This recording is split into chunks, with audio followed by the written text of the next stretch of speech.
Yeah, I'd like to call to order the Village of Westmont Board Budget Workshop, our third one, Thursday, April the 10th, 2014 at 6 o'clock p.m. Clerk Simsky, may I have a roll call, please? Mayor Gunter. Here. The clerk's here. Trustee Addington. Here. Trustee Barker. Here. Trustee Barry. Here. Trustee Nero. Here. Trustee Scott. Here. Trustee Seneca is absent tonight. And we have lots of staff here, so. All right, if everybody please rise and join me with the Pledge of Allegiance. I pledge allegiance To the flag of the United States of America and to the republic for which it stands, one nation under God, indivisible, with liberty and justice for all. Again, I'd like to welcome everybody, and this is, like I said, our third workshop, third and I believe final workshop, our budget workshop for this year, this fiscal year, which is 2014-15. And I think to start off with, and again, to remind anybody who's here, you'll have an opportunity for public comment after each agenda item. And I'll invite you to come up to the podium if you have a question, and hopefully we'll be able to answer it. So at this time, I'd like to just turn it right over to Spencer Parker, who's going to do a quick budget review for us. All right, thank you. So I wanted to start off with making sure everybody who's here knows there's the opportunity to get a packet on the table outside the door. For board members that are using their tablets, you had an email sent to you with a link to a document or a folder for today, the 2014-04-10 budget workshop. So that's the folder we're going to be in today.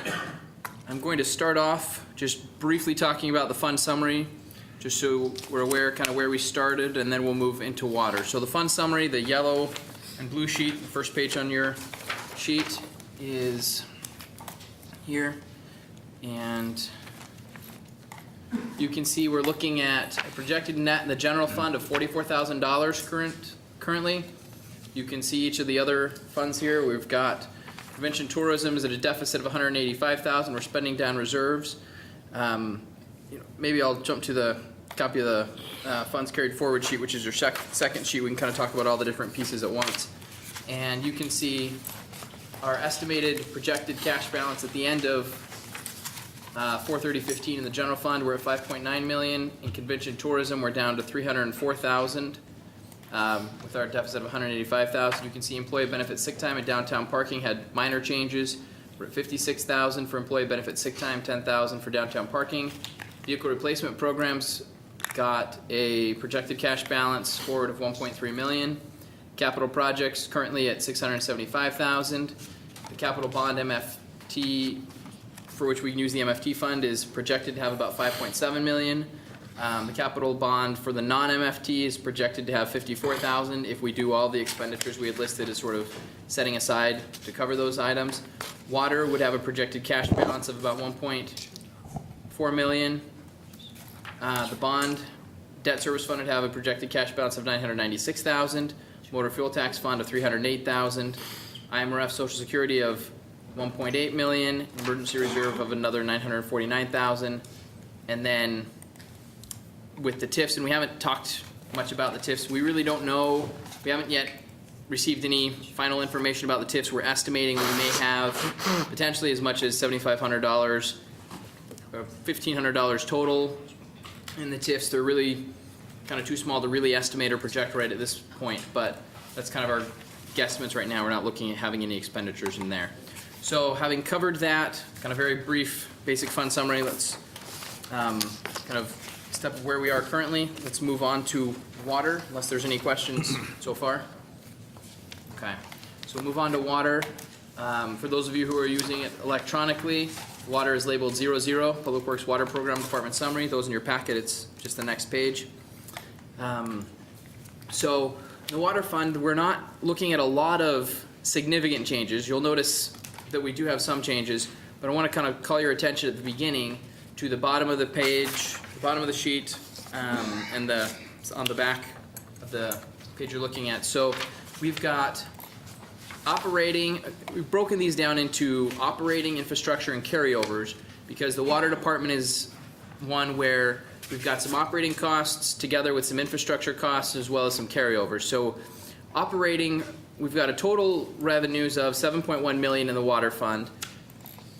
As the board's aware, about a couple of years ago, the water department did a fund study where they looked at all of our upcoming infrastructure needs and identified a revenue stream to cover that of about $1.6 million. And so as you'll recall, that amount was included on the water bill. So our water bill has the operating portion and then also $1.6 million to fund infrastructure. So looking at these, you can see we've got operating expenditures of about $6.2 million, infrastructure expenditures of $983,000. We also have about $830,000 worth of carryover items. These are items that we budgeted for last year but have not ended up spending yet. And so we're carrying those amounts over into this coming year for a grand total of $8 million worth of expenditures. So then what we're looking at so far is a net deficit of $893,000 total, although the vast majority of that is the carryovers from last year, which is expected that we'd bring in less revenue than we're spending if we're spending money that we set aside last year.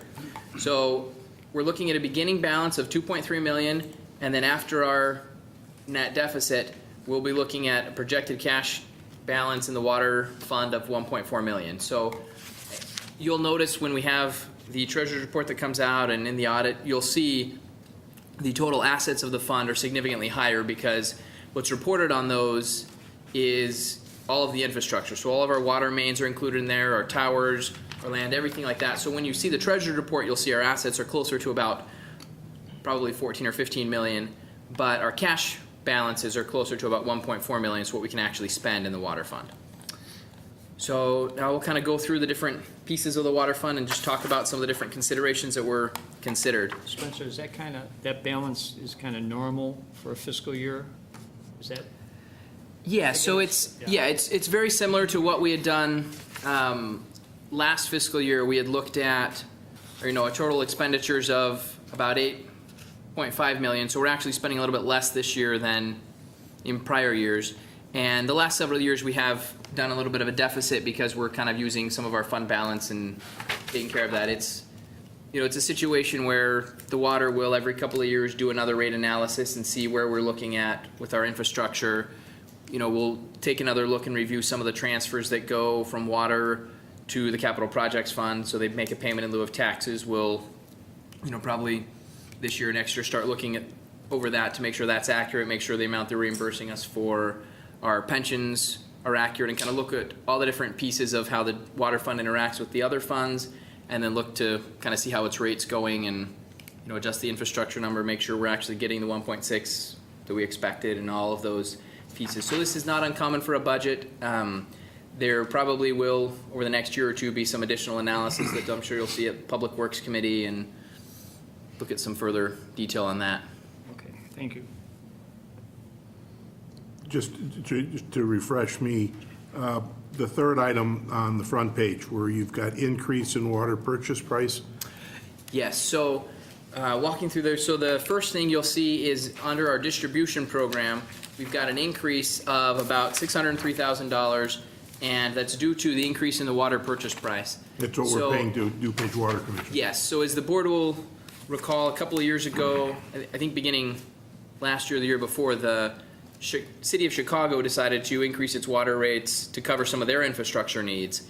And so they began increasing the water rates to the DuPage Water Commission. The DuPage Water Commission decided that, they also needed to address some of their infrastructure needs. And so they began increasing their price, and they've got a schedule of increased pricing going forward for the next several years. And at that time, when they announced that and announced their intention to raise the water rates each year, the board adopted a policy and an ordinance indicating that our water rates would continue to simply pass through that expense on to the customer. So as our rates went up from DuPage Water Commission, so would the rates of the residents.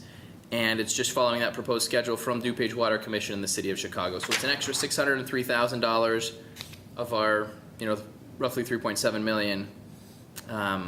And that's the projected increase in the price. You'll also see, you'll see we expect to get additional revenue in, although we've realized over the last couple of years, some of our revenue estimates have been a little high, and so with the additional water conservation, we are lowering our revenues, our total revenues, but the increased purchase price is offset by increased water sales as it goes out. So when you get to item A, underwater sales, then last year that would have been 600,000 less because the price of water was not. Yes, the actual amounts would have been 600,000 less than what we're expecting to get this year. I'm just was trying to Yep. follow the flow of the. Yes. Thank you very much. Yep. So so the first item on the list, the replace garage door on building maintenance is something that we are, as you can see from the green, we're planning to carry that through and to replace those garage doors. A couple of things that we talked about and brought to your attention previously and feel would be important, but we just don't have the funds this year, would be a coin-operated filling station, which would cost an extra $25,000, as well as another water bottle filling station or two which would cost about $6,000. So they were, viable items. We thought they'd be good to consider, but unfortunately, given the revenues and expenditures situations, we had to hold off on them for another year. Spencer, just real quick, who's doing that right now, community-wise? Any other towns? Who's doing? The coin-operated filling station? Steve, are you familiar with how many people have it? I think the big issue is kind of right now we're looking at replacing our current filling station. I don't know whether other communities are now kind of using the coin-operated or if they're upgraded there. I know there's a variety of different ways that it's handled, and I couldn't tell you how many or who is doing which, but for, more than 20 years, we do not permit, people on fire hydrants.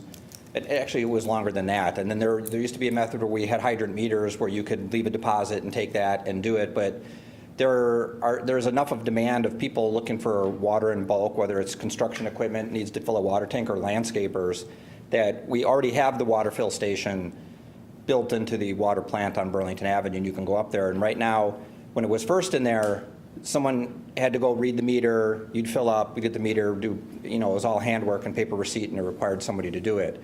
For, I'll just say more than 10 years, there's a coin-operated dispensing mechanism where you actually put quarters in the machine on the wall, and it just starts pumping water. So you have to have the hose in the vehicle. You have to have a good handle on how much water you need, because if you put more money in than what you've got capacity for, I don't know how many times you've seen it. There's just water going all over the street, but they've bought it.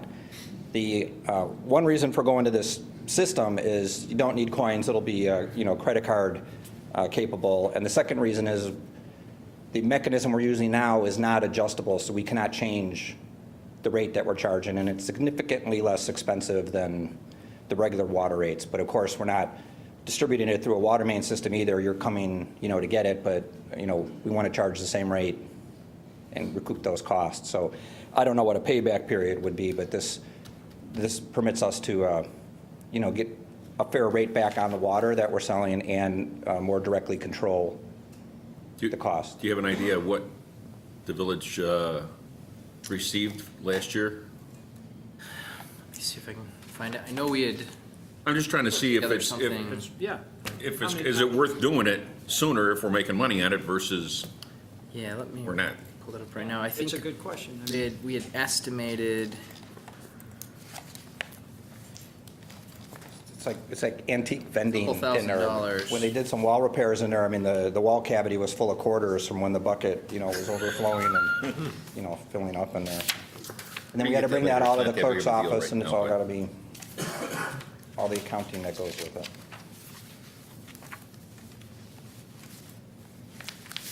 Who uses it?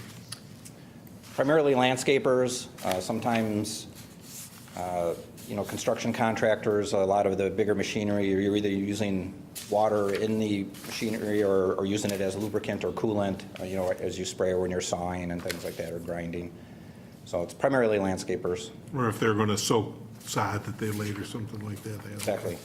They come As with a big- I was thinking, was it somebody from an unincorporated area that was going there to get Lake Michigan water?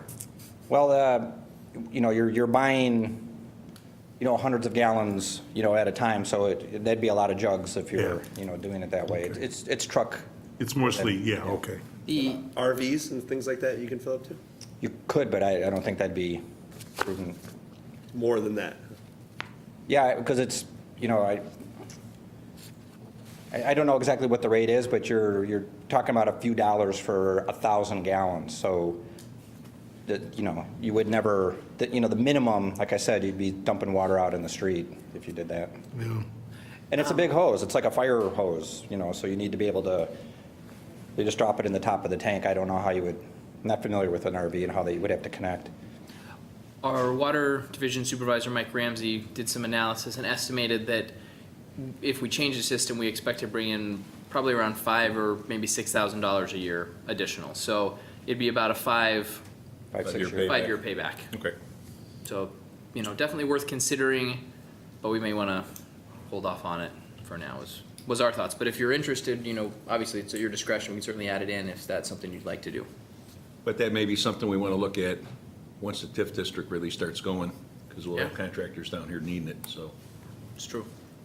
That's a good point. Any other comments from the board on that? All right, Spencer? Okay.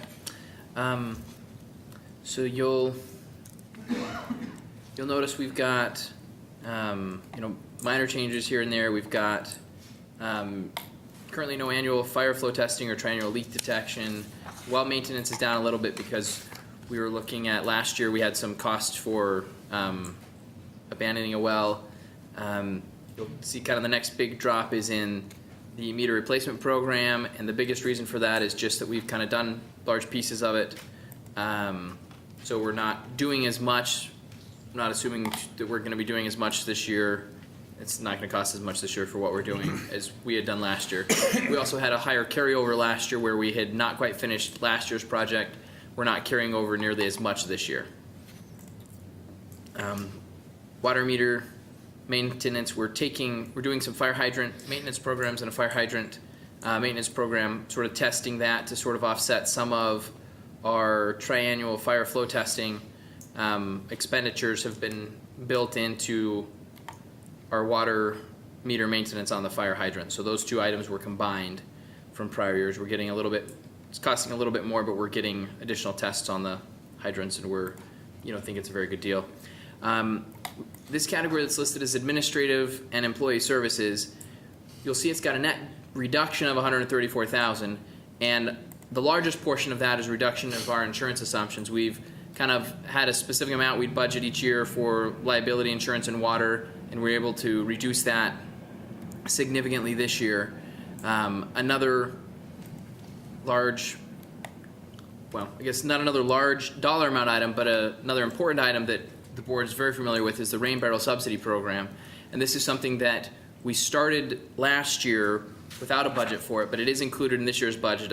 We've got a budget of $5,000 for rain barrel subsidies, which would be where the village purchases the rain barrels and then is able to sell them to residents at a significant discount. And this is something that, you know, was discussed at the Stormwater Committee, and we had a lot of success with last year, and wanted to make sure that it was included in the budget again this year. We've got some vehicles that we're looking at replacing, specifically a backhoe, and that's kind of one of the other reasons that we had talked previously in Capital Projects Fund that we could hold off on one of the backhoe replacements is that we can, you know, potentially be looking at replacing a different backhoe in water, and so we don't necessarily need to replace two. We could hold off on one of the replacements. We've also got water main improvements that are listed here as we've got West End and Cumner Road water main improvement for $600,000, and then the next one sort of on the agenda coming up is North Williams water main improvement, and you know, we'll definitely want to move forward with that going, you know, soon into the future, but at this time we're holding off on it just to try to cover match revenues to expenditures. And sorry, I skipped over this item on Liberty Park water main. It probably fits more under the water main, but apparently it's listed under water meter maintenance right now. We've got, there were some questions previously about how much it would cost if we were to do a Liberty Park water main, and the costs are about $2.2 million to do that. So at this time, we're not looking at doing that, as that would, you know, more than exceed our remaining cash balance. But we just kind of wanted to make the board aware of the costs of that program if we were to go that direction. And what would that do? Steve is. Well, the thought was, Curious at that too. yeah, the thought was we would build it and they will come kind of concept. Yeah, there's two features going on in Liberty Park. One, they have their own public water supply on a well, but it serves about 2/3 of the, I'll just call it the subdivision or the area. Lincoln and Grant, and I can't remember if Adams has water main or not, but they have no water at all. So each house is on its own individual well, and similarly, fire protection, there's no fire hydrants anywhere around. So any, fire that has to be fought has to be with the water that you bring, with you in the truck. So recently, and by different people, albeit, a couple households here and there, but people have come and approached us about the interest in water main and getting it up there. And we can't just extend it certain lots. So this cost represents putting water main in the unincorporated areas of Liberty Park to get the service there available, get the fire protection available, and then we would have to set up a mechanism to recapture that, as they do hook-ons, and we can. And this isn't uncommon. We've done that before. The Cumner 60th area was all done with water main. North Roslyn, it's not unheard of to build the improvement first and encourage the development and the annexation as well. And that's another feature is when you go into an agreement with the individual homeowner at the time, we build the water main with a hookup, then you would enter a pre-annexation agreement, or if they're already contiguous, an annexation agreement, and that would be part of the arrangement to have the water available to them. Should mention too that the county in the last several years has made very clear that they're interested in extending and making sure that unincorporated areas of the county have access to lake water. And, I know Trustee Addington knows from being on the past board, we've long had a boundary agreement with Downers Grove, so that is in our planning area. So that, again, it all kind of fits together in the planning sense that way. And if you wanted to do all of Liberty Park, you would almost have to triple that number, and that would be replacing the water system that they have in place. That's what I was going to, and then how would you determine the recapture? You just divide it by amount of Yeah, houses? you would divide out what the cost is. You'd break everything down into a cost per foot, and then if you have a, Okay, 50-foot wide lot, you connect and you owe 50 times that unit recapture. What about stormwater? Well, this is only addressing, I the understand that, public but that water means you'd have to supply. dig twice if you're gonna do it. You mean the annexation part? Huh? You'll probably eventually be doing street upgrades and stuff too. Okay. Yeah, I mean, this was just a first step in really addressing, as I said, the county's been a big proponent the last several years to try to bring lake water, to the unincorporated areas, and we thought this is the way we could start. We have had some interest. We've had some people contact us in this last fiscal year that are just too far away from Well, us. see, the people who live farther north, the ones who aren't on the Liberty Park community well, and that's where my daughter lives. She's up more north on Grand Street, and they have their own well, but there's no hydrants. And as it was explained to me there, and I don't remember, do you remember the time that it was suggested that maybe we talk to them? And the lady came who was kind of the patriarch and said they wanted millions of dollars. If somebody wants, they'd annex into Westmont, but they wanted millions of dollars to pay for that water system that they had, which I think mostly was like 3-inch lines, and it's an antiquated system, I mean, it is what it is. Yeah, you're referring, I think there's been various people in the past who've had kind of an artificial overestimation of the value of But see, the folks on the north side don't have anything Yeah.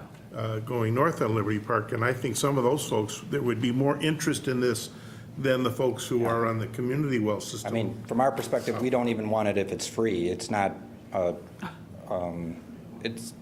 a system we want to maintain. We would replace it with ours and deal with the recapture. Yeah. Well, we'd have to look You've at got- maybe- You've got three problems, yeah, and I think everybody knows them. And and it that's- could be addressed with special service areas too, Yeah. and there's other ways to go That's- forward if yeah. there's enough interest.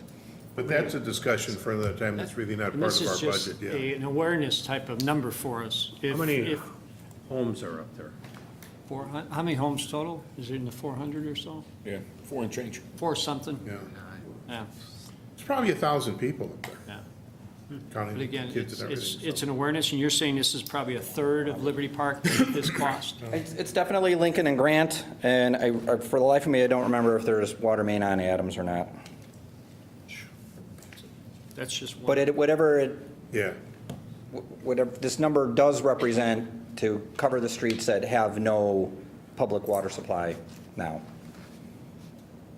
Get a fire hydrant down the block. Thank you. Discussion someday. Okay, any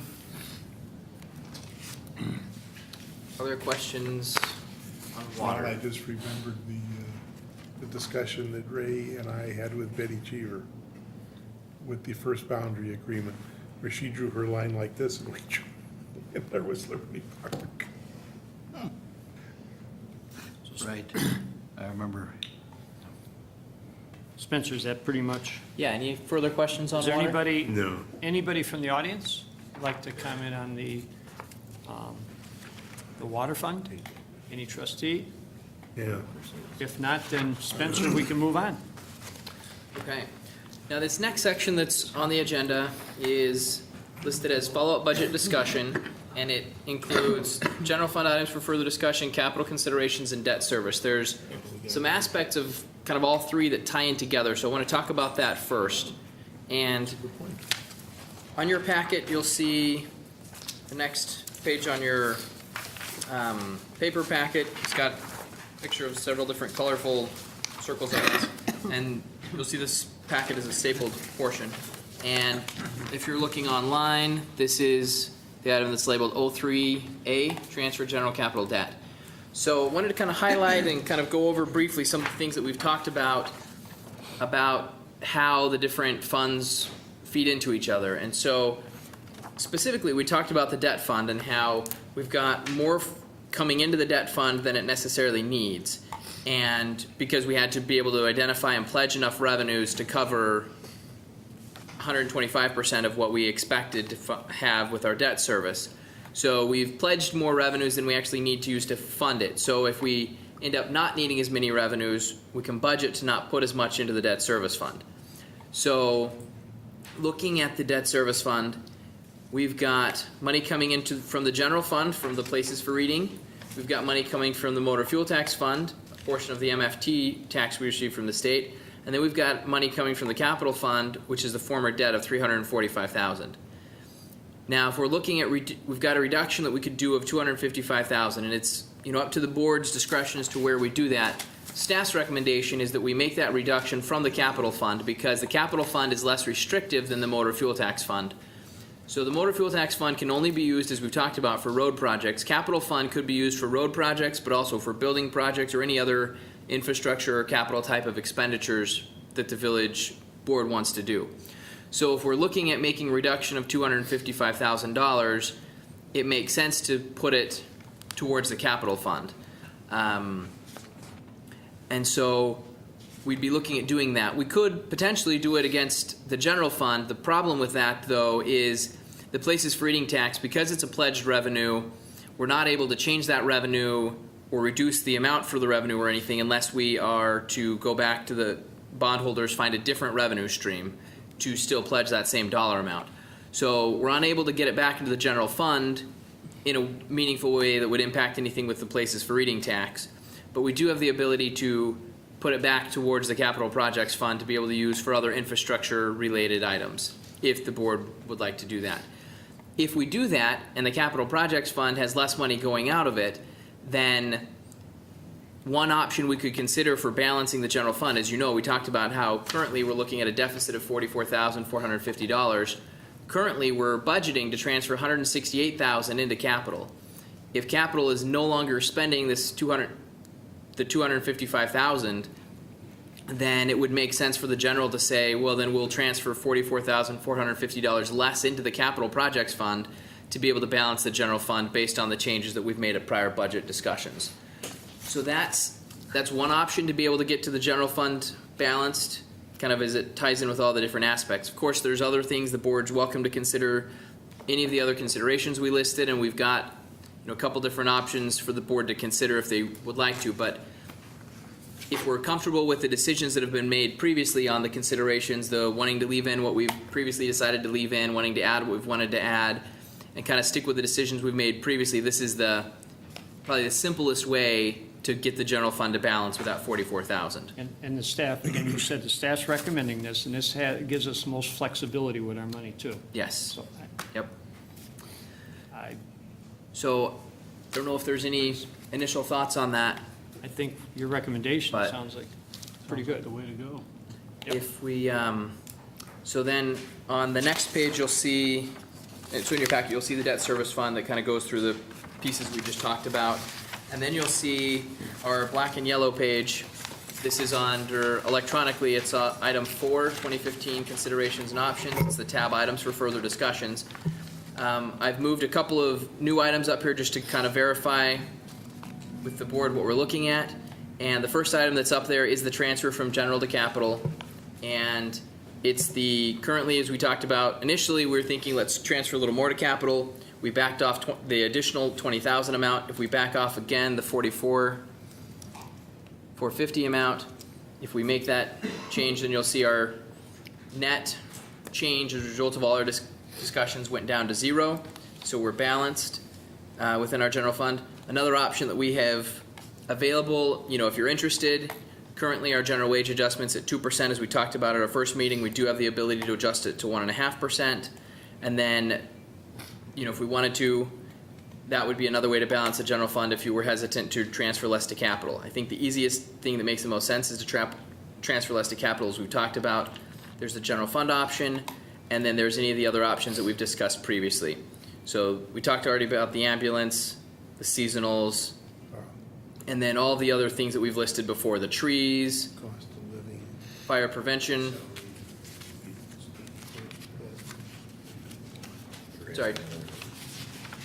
I would just ask, in these last prior years where things have been a little bit tight, where there's been, the annual, they used to say, what the annual cost of living went up 1.5% or 5% or whatever the number was.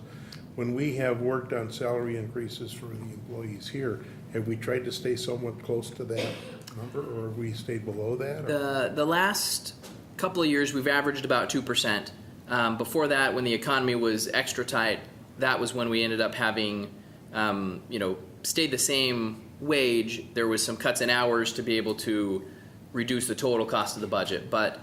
And then kind of before that, the economy went down, it was a little bit higher than that. We had looked at what other communities nearby are doing, and 2% is fairly common for what other communities are doing this year. The CPI is 1.7, and our new growth puts us at about 2.3. So we're getting about 2.3 of new tax dollars this year. Okay. The 2% has been kind of the general consensus across. Yeah, it's been the average over the last couple of years, just in terms of just straight salary, ignoring any, hourly fluctuations, but yeah. So we had, I think, 1.5% last year. I think it was 2.5% the year before. Okay. Do you leave the distribution of the 2%, is that something that's discussed between Human Resources and Ron and the department heads, or is it just a flat 2% to everybody? Our current salary structure is a flat 2% to everybody. It's our general wage adjustment. That's one of the things when we do the compensation study, we want to look at how that's You know where I'm distributed. coming from with that. Yeah, but I think on a merit, I think with the 100,000 that we've left, there's going to be room for adjustments with the Okay. compensation survey. Yeah, I've always believed that somebody who's done a really good job for the village, there ought to be something. Merit, And vice versa. yeah. There has to be some way of saying this person just excelled, and, you've got that with some of your people. I mean, they're unbelievable. And I'm all for the 2%, but I also like to have some wiggle room to do a little more for somebody who excels. and does the job we want him to do with the public and everybody else. Okay, so there is some wiggle room in there with, There could be going forward. I think for this year, I mean, the expectation is probably just to go with our current practice and procedure, but as part of that compensation study, we want to take a look at some other alternatives Sure.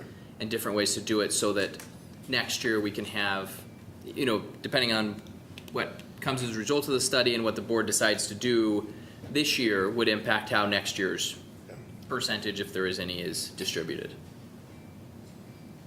and are there any employees still doing the furloughs?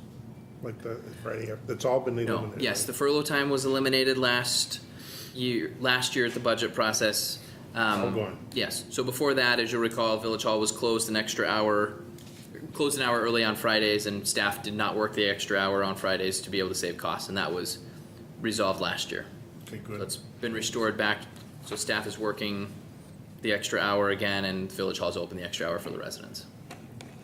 As are the other Public Works as well. I think you should point out that there were many staff members in this building that did work that extra hour, and many more.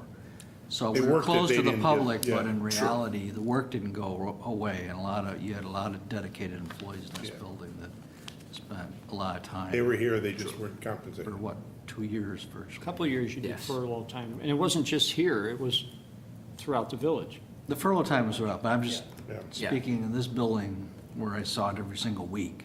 Yeah, You know, it just, talking about all the departments. Yes. Okay. thank you. And then in your packet, as well as on your electronic packet, it goes through all the other items that we have discussed previously. The facilities items we talked about adding back in, the cab coupons, which there was no change on, the health insurance, which we had not made a change on, we're just sort of leaving with the, kind of additionally, the moderate reductions discussed by the committee. And then, potentially looking at future things after the compensation study, as was mentioned, we should look at, future years tie into the compensation study. And then on your packet, after the black and yellow pages, it's got the capital stuff, and we'll go over that in a minute, but then it's got, again, all the black and yellow pages, all the green pages, all the red pages that we've discussed previously. So any other final changes or anything with the general fund, with any of the changes that we've discussed on the green pages, the red pages, any of those? Anything that we discussed Changes before for need to be general? brought back up? Or anybody from the audience would like to ask a question at this point? I'd like to know that all the staffing needs have been presented.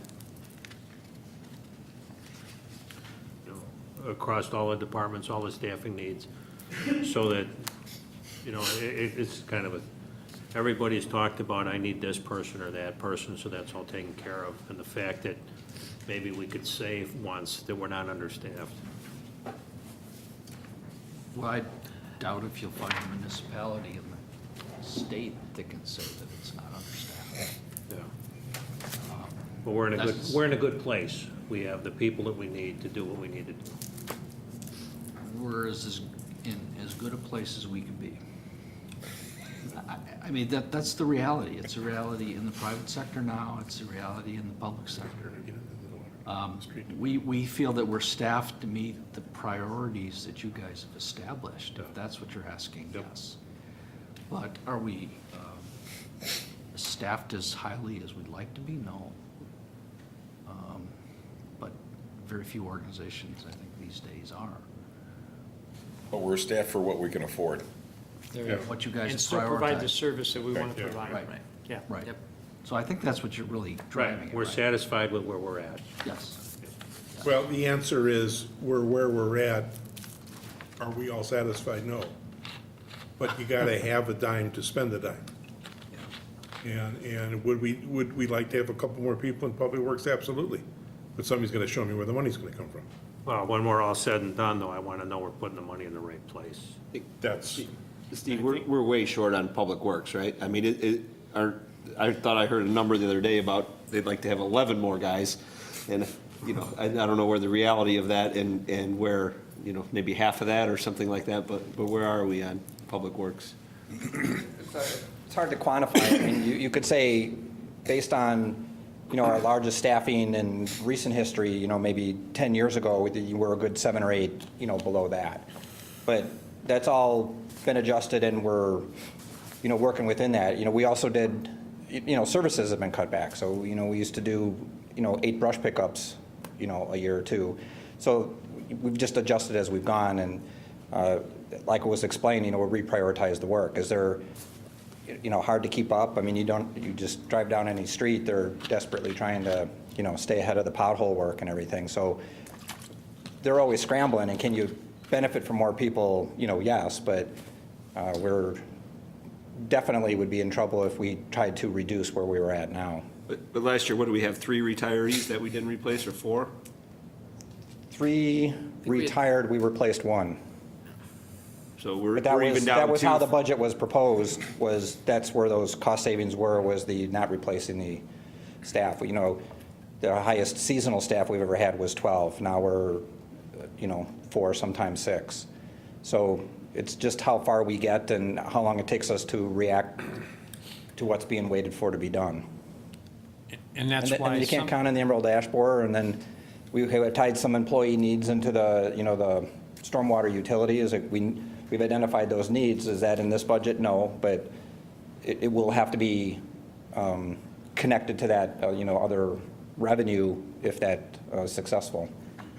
Well, And that's that's why why- I keep, I'm sorry, go ahead. But that's why I keep reiterating the fact of that outsourcing the trees, because if we're down so far, and it seems to me this week, it seems like we're taking down trees left and right. I noticed them today. There again, we have 4 guys committed to taking trees down, and we're 2 short, and maybe 7 or 8 short, really, is what you're telling me. And then to commit 4 just to removing trees, I just, again, I think that. Yeah, I mean, when we were, we could probably talk all night on just that topic, but there are some things that are not done proactively when you don't have the largest staffing size. We don't do tree trimming, we're doing tree removals and, reacting to Emerald Ash Borer. When you had, a full crew to do that, you could go out and proactively just, go through the whole town. So same thing with street resurfacing and street repairs. I mean, we fall behind and then we react years later. I guess I'm just misunderstood on the whole tree removal, though, because I thought at committee level and at board level, we were in agreement to outsource everything, but yet it seems like, again, we keep removing the Emerald Ash Borer. I thought we had committed to outsourcing that.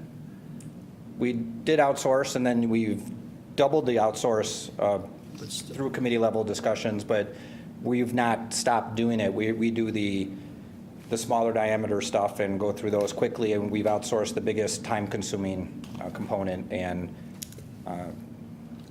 working on it together. That doesn't make a lot of sense to me when I keep hearing, that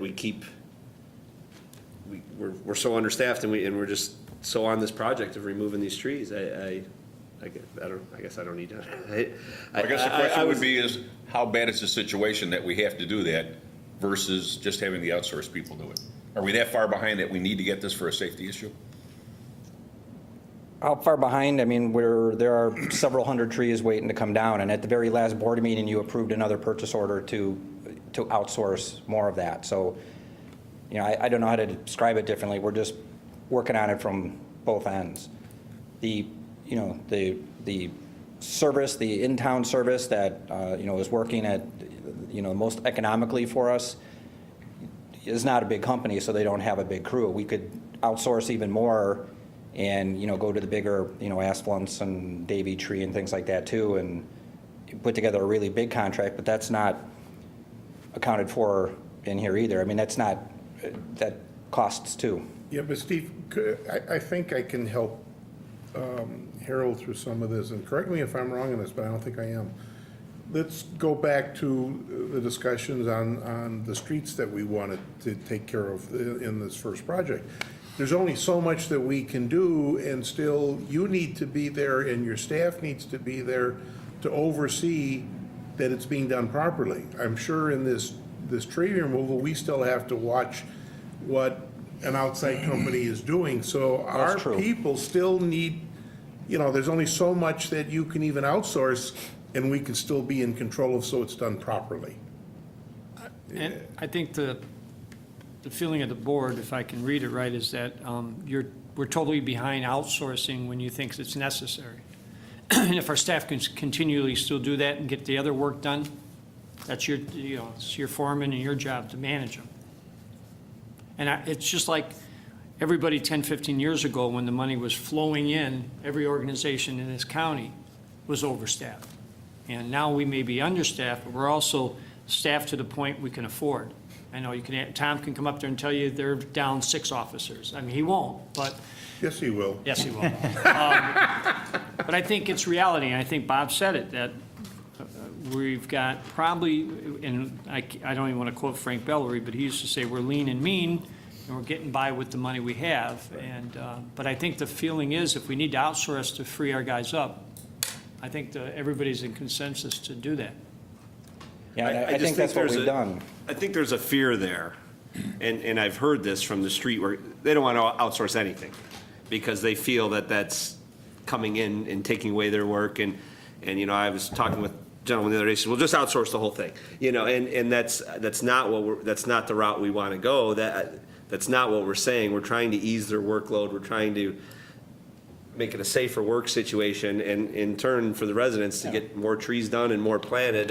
And we're picking the subject matter that is a temporary burden. I mean, it might be 2 or 3 years, Absolutely. but it's not going to go on forever. And that reaction's hard to believe, but maybe it's good to vent, but I don't think anybody's afraid that, this is an effort to reduce employees even further. It is absolutely to allow them to catch up on other needs. Again, that's just I think that's the board's point, is that we don't want to outsource their jobs. We want to just get through this Emerald Ash problem and move forward. Yeah. I look at the Emerald Ash problem the same way I look at the snow, the 80 inches of snow this year. It's not, it may never happen again in my lifetime.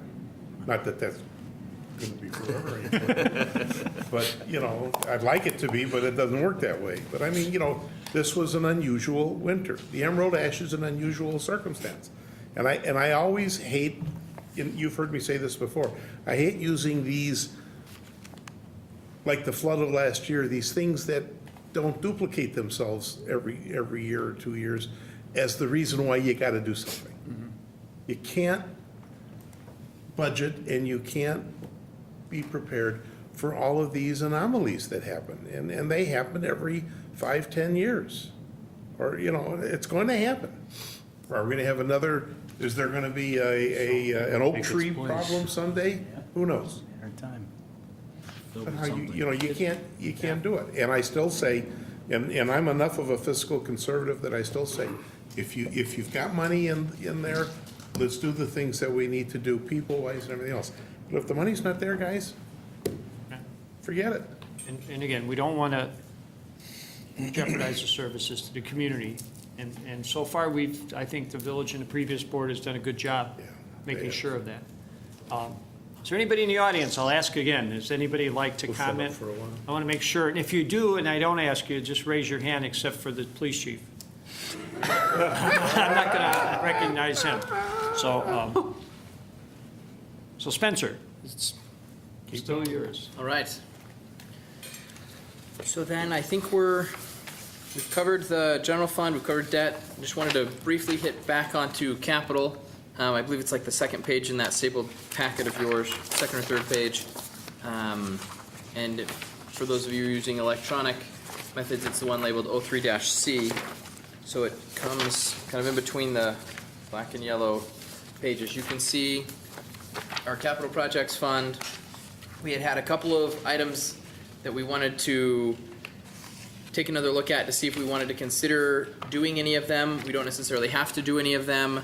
We don't have to not do any of them. So the items we said we would circle back to discuss again were the rear apron replacement at headquarters for fire, hydraulic lift for public works, and alley right-of-way acquisition. Those are the items that were on the budget last year but were not done, and then again are on this budget this year again for consideration but are not proposed to be done. So if the board is interested in doing one of them, or multiple ones of them, or whatever the board's interested in doing, we could do. We don't necessarily have to do them. We could just continue to postpone them again, but we had talked about circling back to discuss them again. So, I don't know. Is there any one of those items that I thought we kind of prioritized and we included the things that the staff felt were important? Is there anything else out of this that they feel that, I guess I'm asking, the staff if they, I mean, I think in general, they're all, good projects that would be great to do. But I think we're okay to hold off on them for another year. I know the board kind of wanted to look to see, was there anything they wanted to add back in or anything, so. Any issue on time frame because of an alley or acquisition? Is there anything important that would be, we should look at it now or not? here comes Steve again. That's a good question. That's probably the one.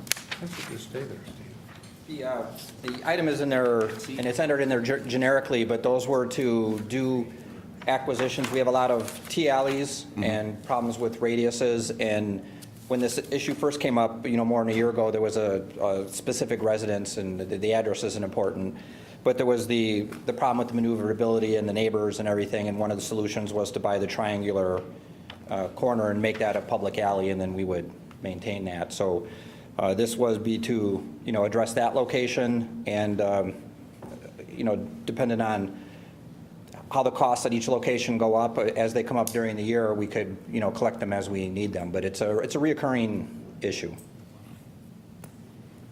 Again, I just like to make sure we have all our ducks in a row when people start doing development. Yeah, if the money is not there, the answer has to be no. We can talk about it again in a year. So that's frustrating for sometimes. Okay. Again, if money were no object, there's a lot of things we'd like to do. Right. The mayor and I spent the last couple of days down in Springfield talking with our legislators again. There was a press conference yesterday that the DuPage mayors and managers held regarding the pension issue and the still unresolved police and fire downstate police and fire pension issue.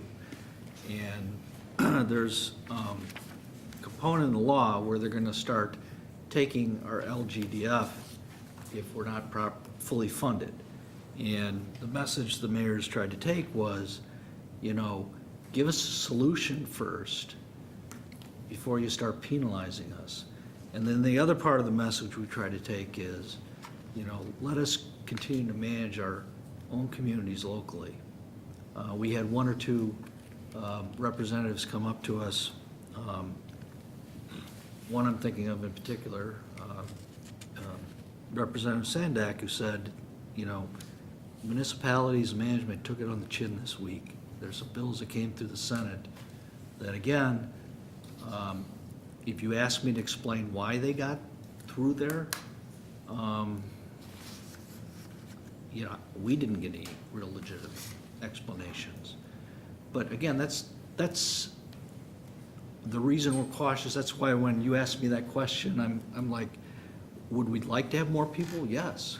But again, we've got things like, now we've got this penalty that's going to be imposed on us in 2 years unless we get some relief. And we took that message to them again, and frankly, I didn't get a sense, maybe you did, that they really listened too hard to that. So we've got to be thinking ahead. In worst case scenario, and that's one of the worst case scenarios, is if we don't have our pension funds where they're supposed to be, we're going to automatically start to lose some of that LGDF revenue. And they're still talking about we may lose some of that anyway. And what kind of dollars are we talking about if they, You have a sheet that you can put up, Spencer? to put things in reality, what do we, Yeah. It's 10%. We did a statutory agreement with the state back in the 70s for 10%. And it's motor fuel tax, it's income tax. What else am I missing, Spencer? So our revenues that would include it would be income tax, and we're currently getting about 2.3 million or so out of income tax. The state use tax is a portion of this 8 million, most of it is sales tax, but a few $100,000 of it is use tax as well. So we've got another couple $100,000 of use tax. And then our motor fuel tax fund is also local government distributed based on population. And from our motor fuel tax, we get approximately 500 and, we're looking at probably 570,000 next year. So 570,000 MFT, and then out of the general fund, 2.3, maybe another few $100,000, so probably about 2.6, 2.7 total in local government distributive funds. Talking about a 10% reduction, Possibly. possibly? But there's also this impending reduction that's statutory, and I'll send out the link. They just sent the link for mayors and managers for the press conference that was done yesterday. It was after you had lead mayor.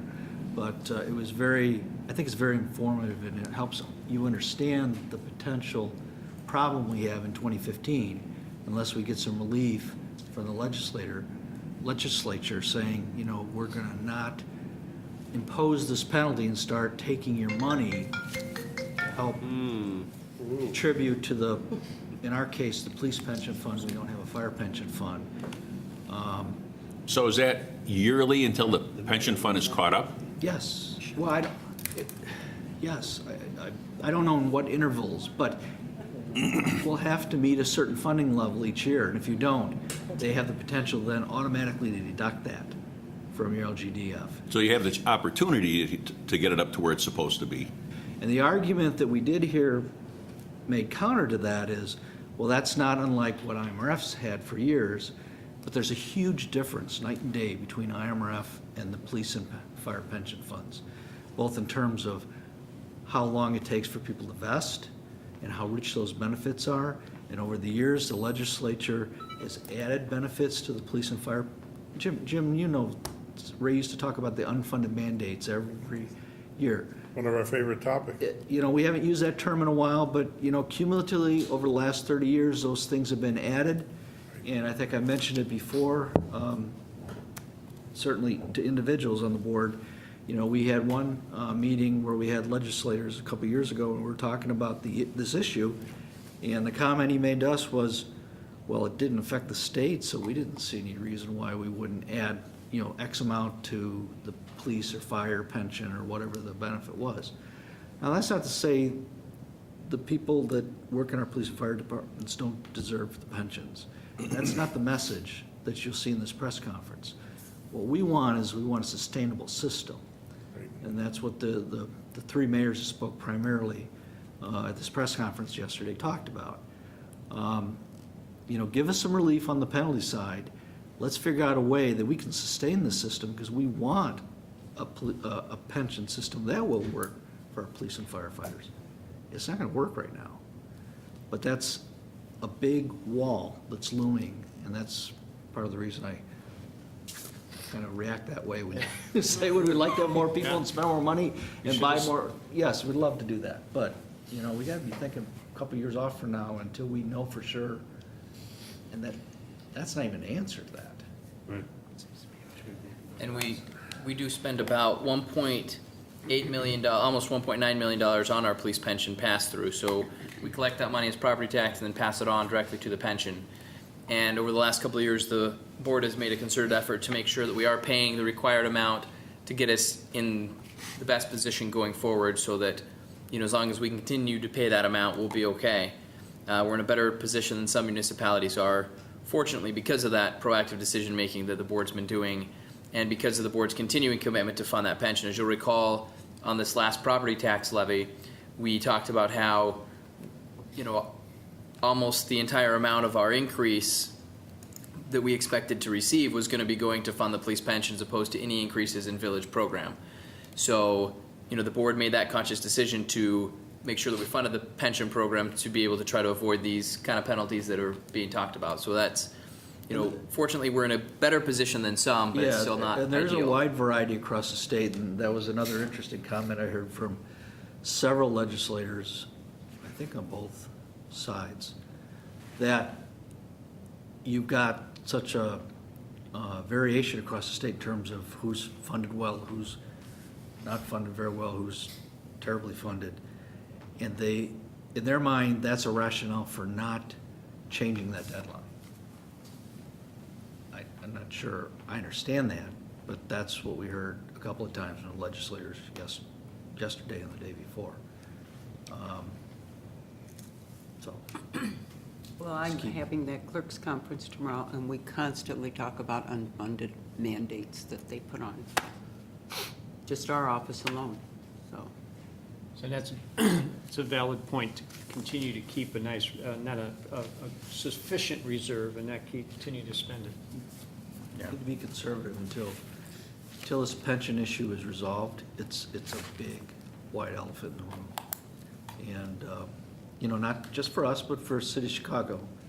And we were basically told that nothing is going to happen, and I say this publicly because they were saying it publicly down there, that nothing's going to happen until after the election in the fall. So there's going to be no magic solution over the summer. So, I wouldn't hold my breath after either. we'll work at it. So is any questions? Well, Spencer, you, Okay. So then I think the next item on the agenda is the overview of the general base budget. So we'll talk about revenues to start with, which is a great kind of where we just talked about briefly. We just talked about income tax, a couple of the items there. The first item that's on the revenue sheet, and that's your next section, got a lot of blue and pink on it. It's the next stapled section on your packet. If you're looking at the online packet, it's the one labeled 05, 2015 program debt summary revenues. So the sales and use tax is our major revenue source. We are projecting to get about $8 million in sales and local use tax. We had about 7.5 last year. Based on the improvements in the economy as well as the estimates from IML, we're optimistic that we can get an additional $539,000. We think that's still a very conservative number, and we should be able to at least hit that. So our total budget is going to be the roughly $8 million. Income tax, we're at 2.3 million, as I talked about, projecting 2.37 going forward. Utility taxes with NICOR, ComEd, and Telecom, we're looking at a slight reduction just based on actuals for this coming year. And part of that is to offset the reduction that we have as a result of our payments to our contractor who helped us with the natural gas use tax that was passed. To kind of, as the board will recall, a couple of years ago there was an issue with the change in regulations on the natural gas tax. There were some entities that were able to maneuver it so that if they purchased from a supplier that was not in state, there was a loophole to get out of paying the utility tax. And so to bring consistency across the village, the board adopted the natural gas use tax, and a portion of the money we receive each year goes to help offset that. So part of the $100,000 is to cover some of those costs, although the majority of it is just based on the trends in what we're seeing with revenues. We've got our cell tower leases. We're projecting an extra $16,000 this year for a total of $212,000. Our liability insurance property taxes, last year we had $394,000. We're projecting that we'll be getting about $415,000 this year. With our other taxes, which includes the places for eating tax,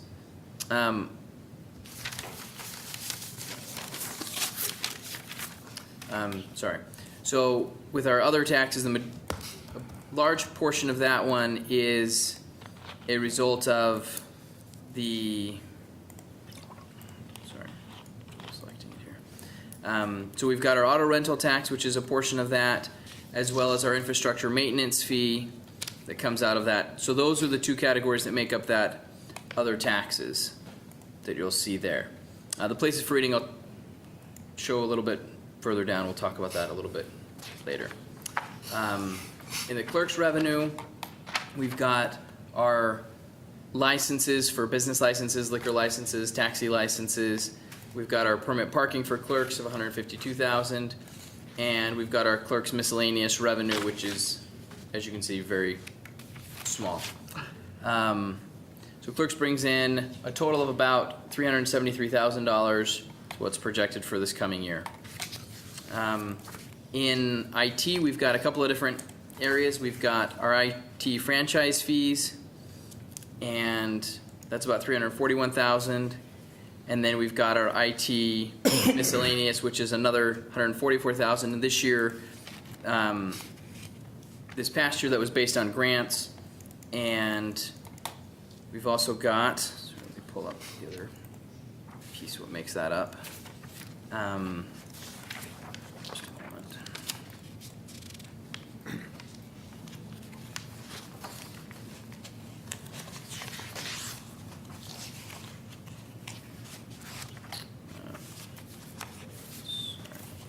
Zoom is causing. Spencer, when you're looking Sorry at about that, when you say 4,000 in interest, is that on all the interest we earn on this money? 4,000 in interest. I'm sorry, where was that? I should have asked you before. It says $4,000. Oh, yeah, so that's kind of, yeah, our annual estimates for interest. Yes.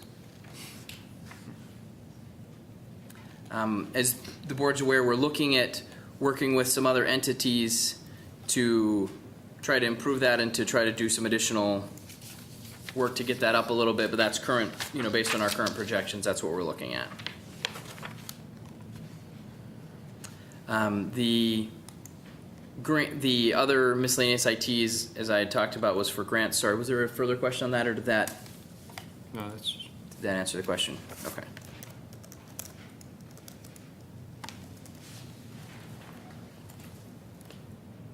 Okay. And then we've got finance.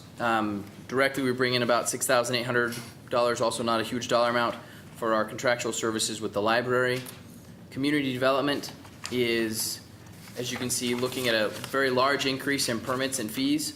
So this past year, we budgeted about $269,000 for permits and fees. We're looking at a $203,000 increase, and that's still conservative just to get us kind of about the levels where we are this year, not even anticipating further growth, which is what we're seeing projected is some modest growth. So we expect even that $472,000 number to be very conservative.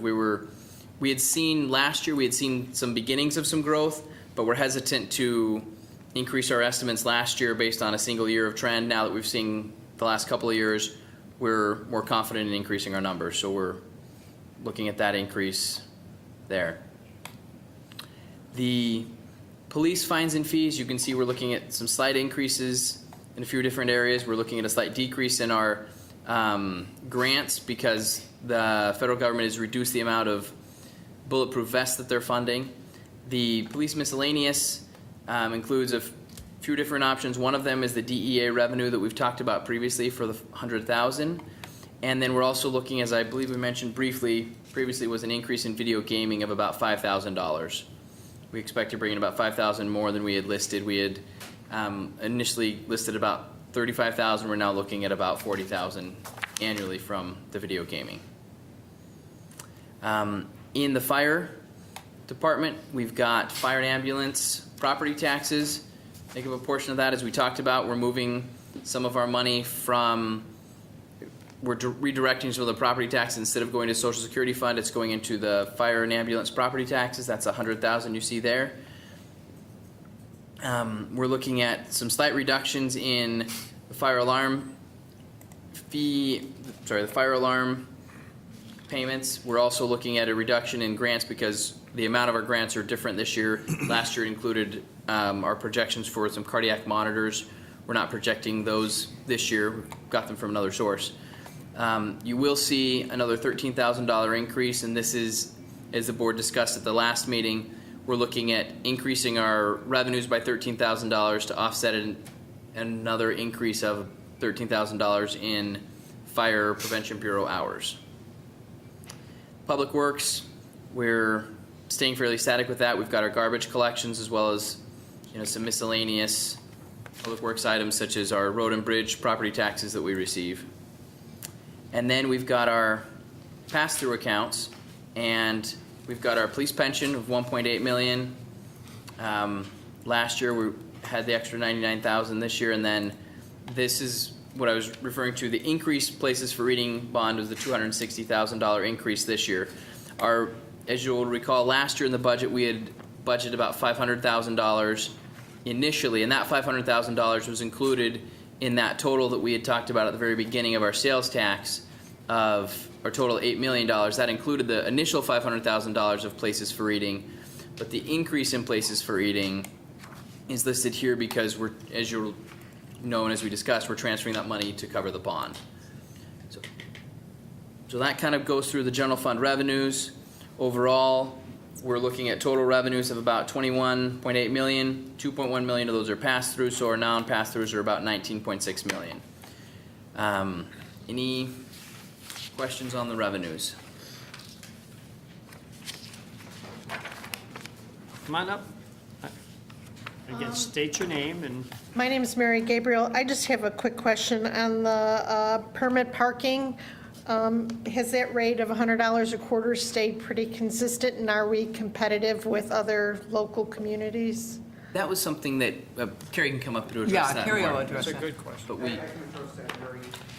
Last year, by ordinance, we passed an ordinance increasing it from $75 per quarter to $100.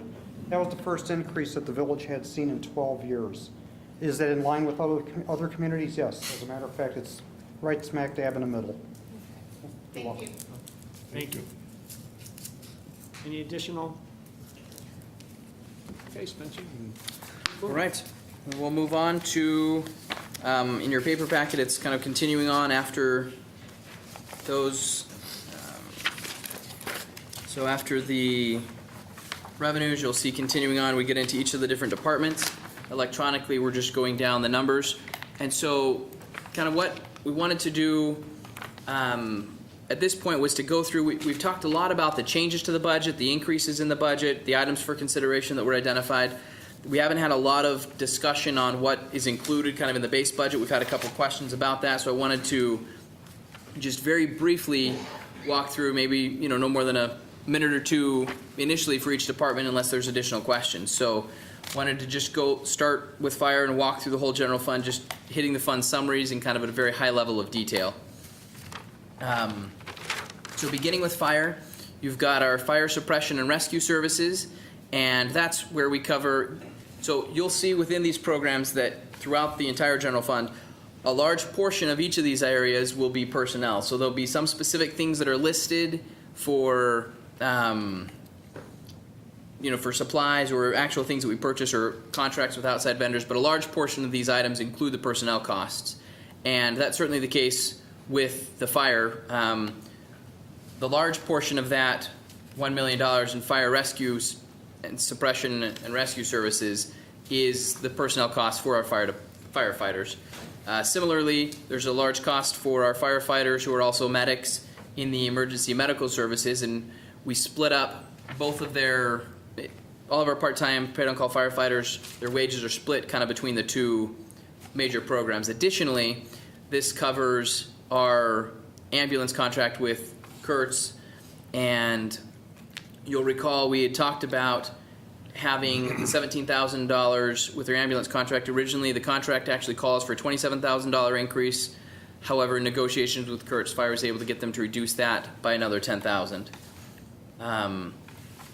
You'll also see the candidate program that we talked about. You'll see the $62,000 of other equipment that we would like to get and probably will look at getting with some of our one-time revenues next year.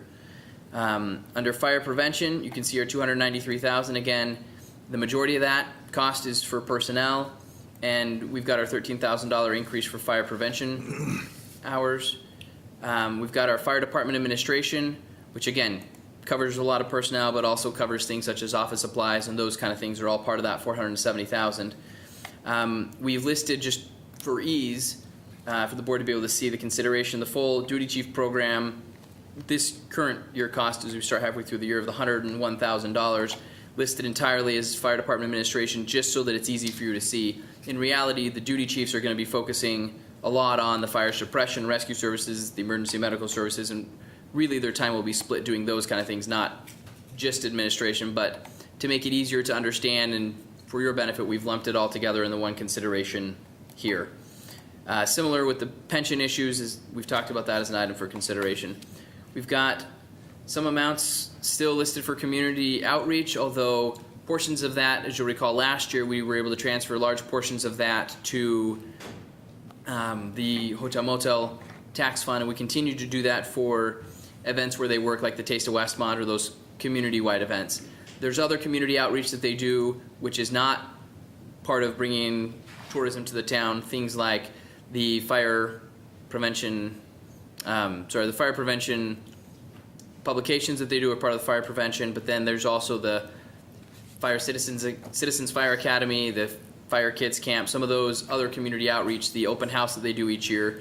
Those are all things that don't necessarily bring in tourism to the town, so they can't really be covered out of hotel motel, but they're definitely part of community outreach and an important service that our fire department provides.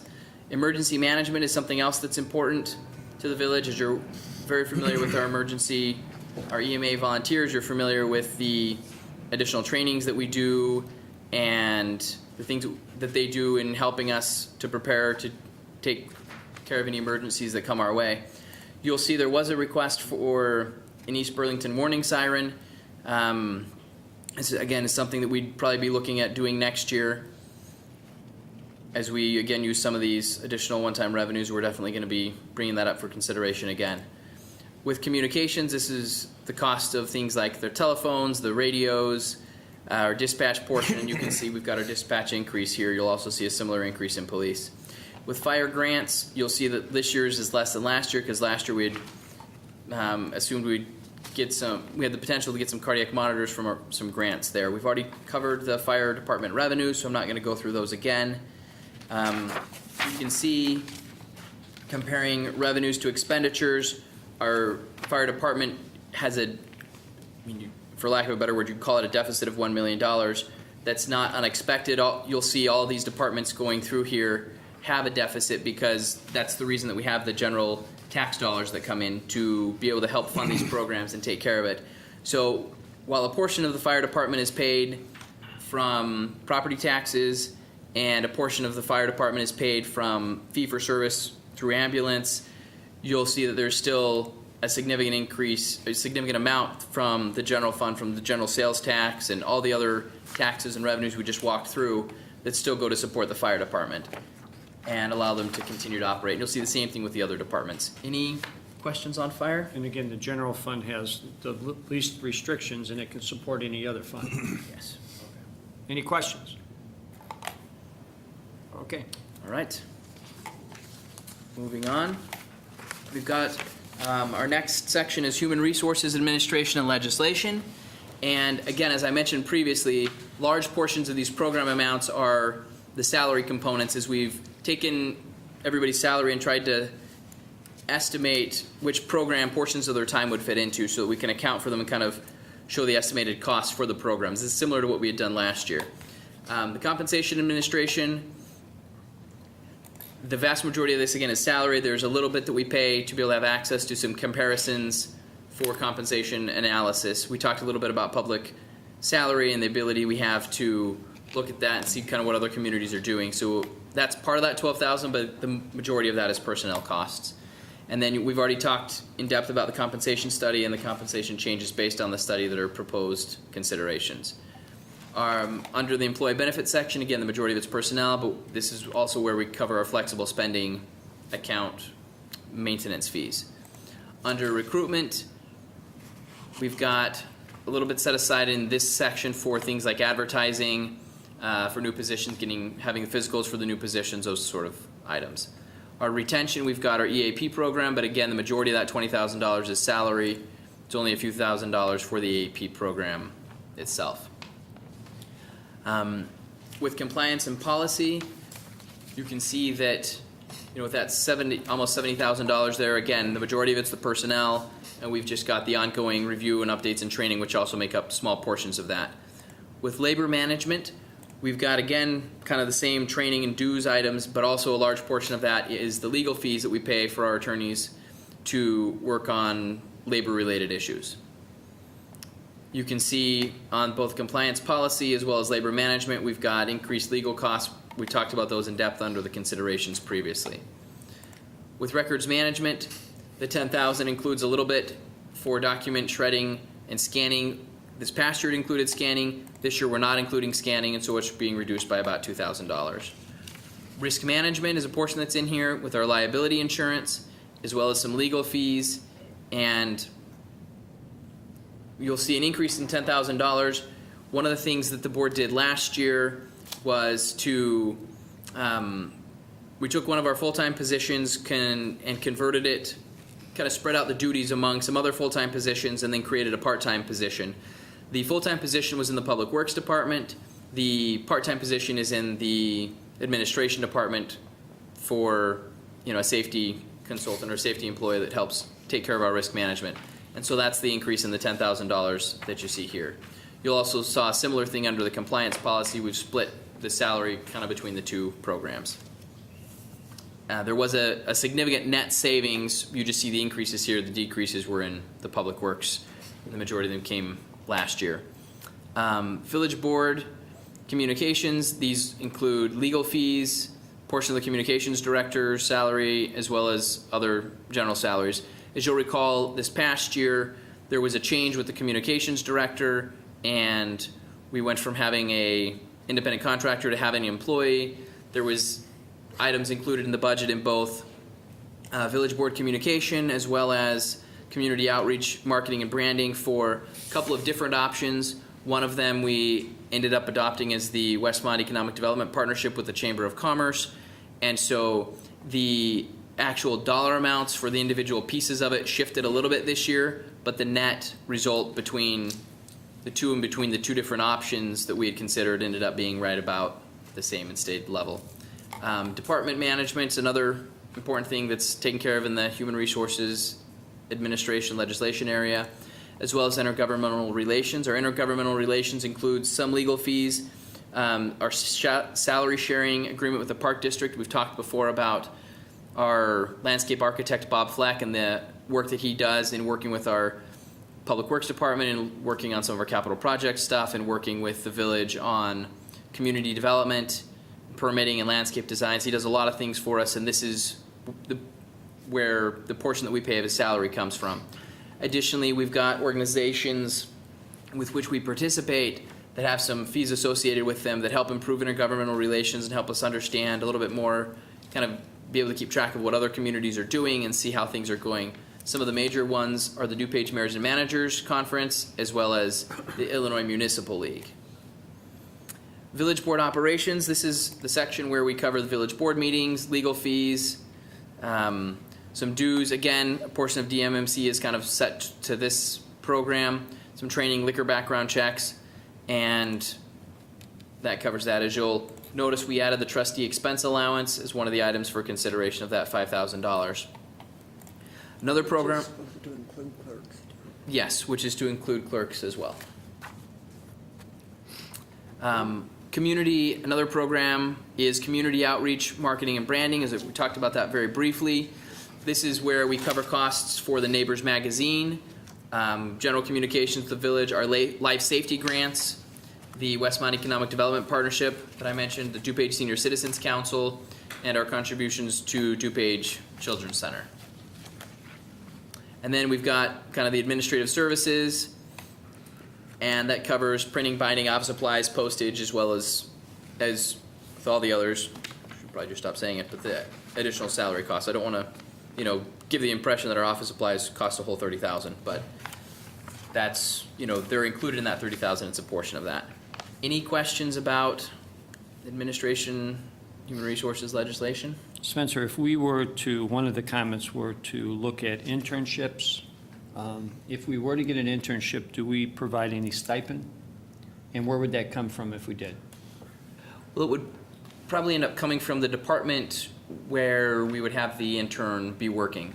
So if they were working for human resources, then it would come from there, and it would probably be, depending on what aspect we would be putting them into, we'd kind of determine which of the areas we'd put them into. I mean, my guess is, one of the major things that we would need would be employee benefits, and so probably a portion of it would be under the employee benefits section. So there is, I guess, administration. the So- point is there's a somewhat of a reserve built in if we do get an intern, that we want to bring on. I think that was a comment to relieve some of the burden. We have some money set in these funds we could pay. Yes, we did set aside about $7,500 to be able to help cover those Okay. kind of costs. Yeah. The two internship programs that were proposed was one for EIC and one for communications. So I'm not sure if that's where you want the money to come out of. So I think. Well, I think there have been multiple discussions. The ones that were addressed at prior budget workshops were the questions of the part-time staff we had talked about at Human Resources and then in the clerk's department. So we had talked about the 7,500 that we had listed as additional part-time assistants, and a question was, could we look at getting an intern to help cover some of that? So if we did get an intern to help cover that, it would come from probably one of these areas. If we got it from a different area, it would come from a different area depending on where the intern is for. Okay, well, that's the thing, because those were the two internships that have been proposed right now that I'm aware of. I don't know if there's money budgeted for that, and that's why I'm bringing it up. Okay. So yeah, we could cover that out of administrative services. We could cover it out of community operations. I think we've kind of got in general the increased community outreach, marketing and branding is where we're covering for the additional committee funding. So we could pull it out of that program if we wanted to do that. Okay. I was just curious, because sometimes you don't necessarily, all right, somebody could come to us and look and see Right. if there's an internship. We've got one that started with us, 25 years ago, and he's still here, so. Yes. Yeah. And he's still an intern. Ron, yeah. So, it's a good program if you can get the right person. Absolutely. Any questions from the audience on this fund? Board members? You're on a roll now, Spencer. All right. Moving on to the next one. Clerks. So we've got in general, they've got, again, as we've talked about previously, the dollar amounts in clerks will be significantly less than what you'll see under public works or police or fire. But we've got office equipment of $748.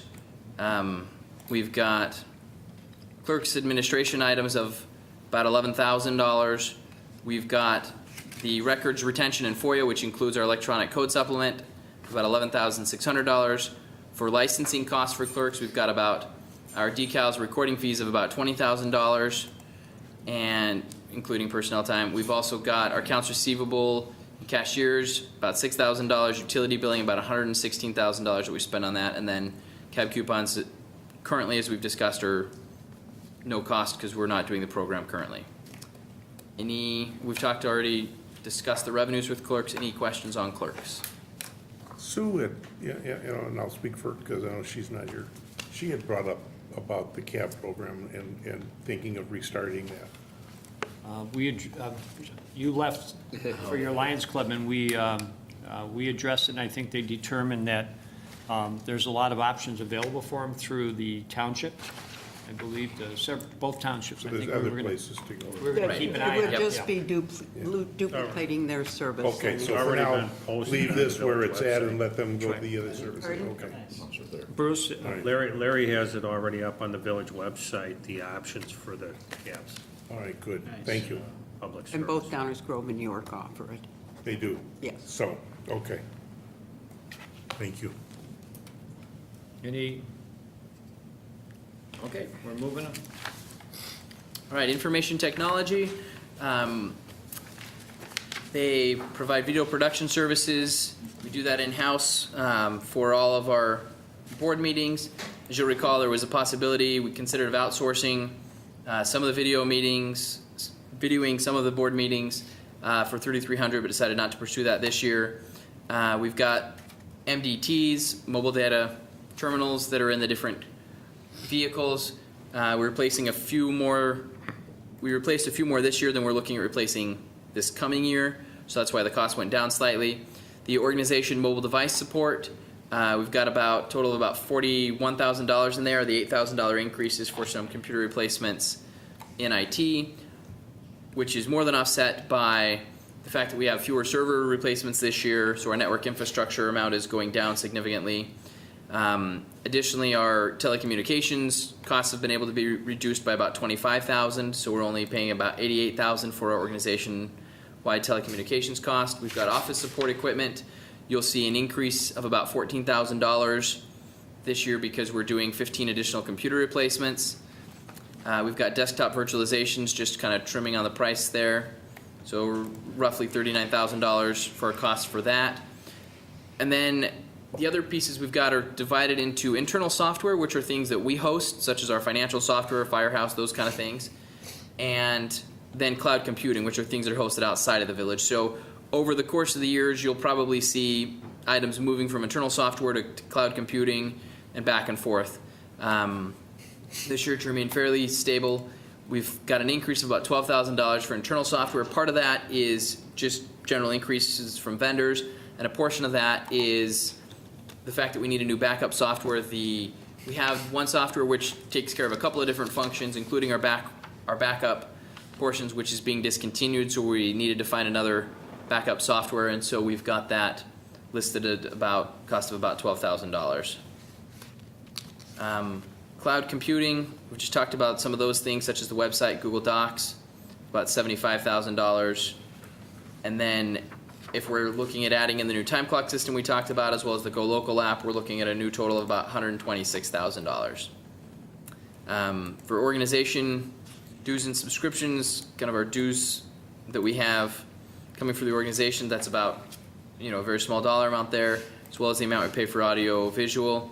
We've got IT department administration, which again includes some of the office supplies, it includes training, and we've spent, as well as some personnel time, and we spent about almost $29,000, a little over $29,000 a year on that.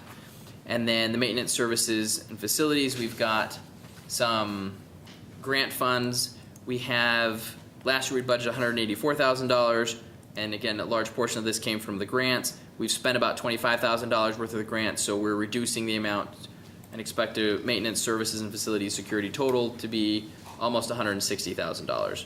We've already covered the revenues. I don't know if there's any additional questions about IT. All right. Nope. Moving on to Public Works, Municipal Services, Streets, Municipal Services Administration, Health and Fleet. So this covers a lot of different areas. First area it covers is our brush pickup program, and as you'll recall, this year in 13-14 we had the 2 pickups, north and south. As you'll recall, we've talked a little bit about how we're going to be adjusting those pickups with Waste Management, handling most of those. We're kind of doing the first round ourselves, and then Waste Management will be able to handle it going forward, although we'll still be doing things related to storms if needed. Alley maintenance, grading and trimming, we've got about $101,000. As we've talked about previously, a lot of these costs are based on the personnel costs that are being associated with these different aspects. And so you'll see in Public Works, as we talked about, with the reduction in personnel last year, we had some cost savings. And so you'll see that cost savings reflected in reductions in these different programs. So this first one, you'll see our total alley maintenance amount we're budgeting for it went down by about 79, is from $101,000 down to about $79,000. That's not any specific change other than the reduction that we already established last year from those retirements. We've got tree maintenance, and that's got about $38,000 there. As you know, we had the $30,000 for tree removal and replacement is a portion of that. We've also got portions of it in tree removals and tree plantings. I know we've covered those in a lot of depth about how we had some tree planting in the base budget, and we're also looking at doing some tree removal and replacement with the outsourcing. We've covered those a lot under the items for consideration. They also do street sewer and maintenance, and kind of do, not looking at any new lines, but just sort of as an as needed basis. We've got our side curb and maintenance, which again had a reduction based on the prior year retirement. We're looking at about $128,000 this year on that. Street sweeping, a very similar situation. We're not actually changing what we're doing with the sweeping, but our cost that's associated with that program is down to $34,000. Snow plow removal, you'll notice that there's an increase of about $56,000. The majority of that is to cover salt purchased, and then The salt purchase was even a little bit more than the 56,000 because, again, there was that prior year retirement removal that would have brought the number down, but then the increase in salt brought it to a net increase of 56,000. Our right-of-way maintenance, including our lighting and grading, and we're looking at a reduction in street light repair assumption. We've realized that, we may have been a little bit more conservative than we needed to be last year, so we reduced that budget account. Department equipment and maintenance, including janitorial equipment and maintenance. Last year we had a few more things we were looking at replacing, and so we were able to cut this down this year. Administration employee resources, a large portion of this is the personnel costs, and you'll see an increase this year, and a portion of that increase includes a shift from community development to municipal services. So as I mentioned, municipal services administration is rolled into this. We've got some administrative assistants, and a portions of their salaries is going to be going to water, but also portions of their salary have been moved from community development into municipal services. So the municipal services administration account now will include the 4 administrative assistants that are located downstairs in what used to be the community development area, the municipal services area. It also includes our assistant village manager, Steve May. This time, he was already here under Public Works Administration, but it's been shifted around a little bit so that he and the administrative assistants, administrative support are included in this municipal services as opposed to being in community development where they were listed previously. Yeah. And so, yes, maybe to clear that up, we're just, the only change that's happening, that we're talking about, the change happening today is just the change in the budget from last year's budget. All of the personnel moves and things have already been done or in the process of being done. We're just simply catching up budget-wise. So, Steve, you can still go to your office tomorrow. Yeah. If this gets approved. Yes. We've got, again, some money set aside for special events. We've got vehicle maintenance, and a portion of this is the money that we pay out to outside vendors, as well as some staff time to take care of it ourselves. As you know, we put in the exhaust system. We're holding off on the AC recycler, and those costs are both split between vehicle maintenance and equipment maintenance, as they're both very similar in nature and done kind of in the same location. Fleet maintenance and equipment, you'll see we've got a reduction because of fuel costs. Last year we had increased our fuel costs and may have been a little bit too conservative in that, so we're adjusting those assumptions. Health and sanitation is where we cover things such as mosquito abatement, as well as waste management, garbage collection, garbage and recycling. And then stormwater maintenance, it's listed here as a 0 because it's kind of included in the other things that we talked about. We do stormwater maintenance, but the main things we wanted to look at specifically was the stormwater staff, the additional staff that's been recommended and will be part of a utility. So assuming we get the additional revenue stream, we'd be looking at those staff. If we're not getting the revenue stream, we're not budgeting for those staff out of general funds. Again, we've already covered the revenues. Any questions on Public Works? Come on up. This is Mary Gabriel again. Spencer, maybe I didn't understand on the brush pickup. I understand there was a press release that the brush pickup program is changing in May, that it's handled by Waste Management. So I'm surprised to see $95,000 in the budget here, the same as kind of last year's budget. Unless you're saying that the dollars didn't move down to the category health and sanitation or something. Yeah, so basically what we've got with the waste management program is that they are covering it now, and what we wanted to make the board aware of was simply by eliminating the program doesn't actually result in significant cost savings for the village. It's an added benefit, it's an improvement of the program that Waste Management's able to produce, but because our staff is busy doing other things and kind of put extra things on hold while they did brush pickup, what we'll actually probably see is them doing less on brush pickup, but actually just moving the money to other areas. So we wanted to make it clear, and thank you. I mentioned it, I think, back when we talked about this back in December, and I forgot to mention it again this year, so thank you for bringing it up. But that is something we wanted to make sure the board was aware of. With having the brush pickup done by Waste Management, we're not looking to reduce any employees or change those employees. We'll be having them, instead of the time they would have spent doing brush pickup, they'll be doing other things that they would have had to put on hold during brush pickup. So we're not looking at a significant savings as a result of the waste management. And I know we talked about it back in December or January, but it's a good thing to repeat now. So thank you for bringing that up so we could kind of remind the board and the public about that aspect of it.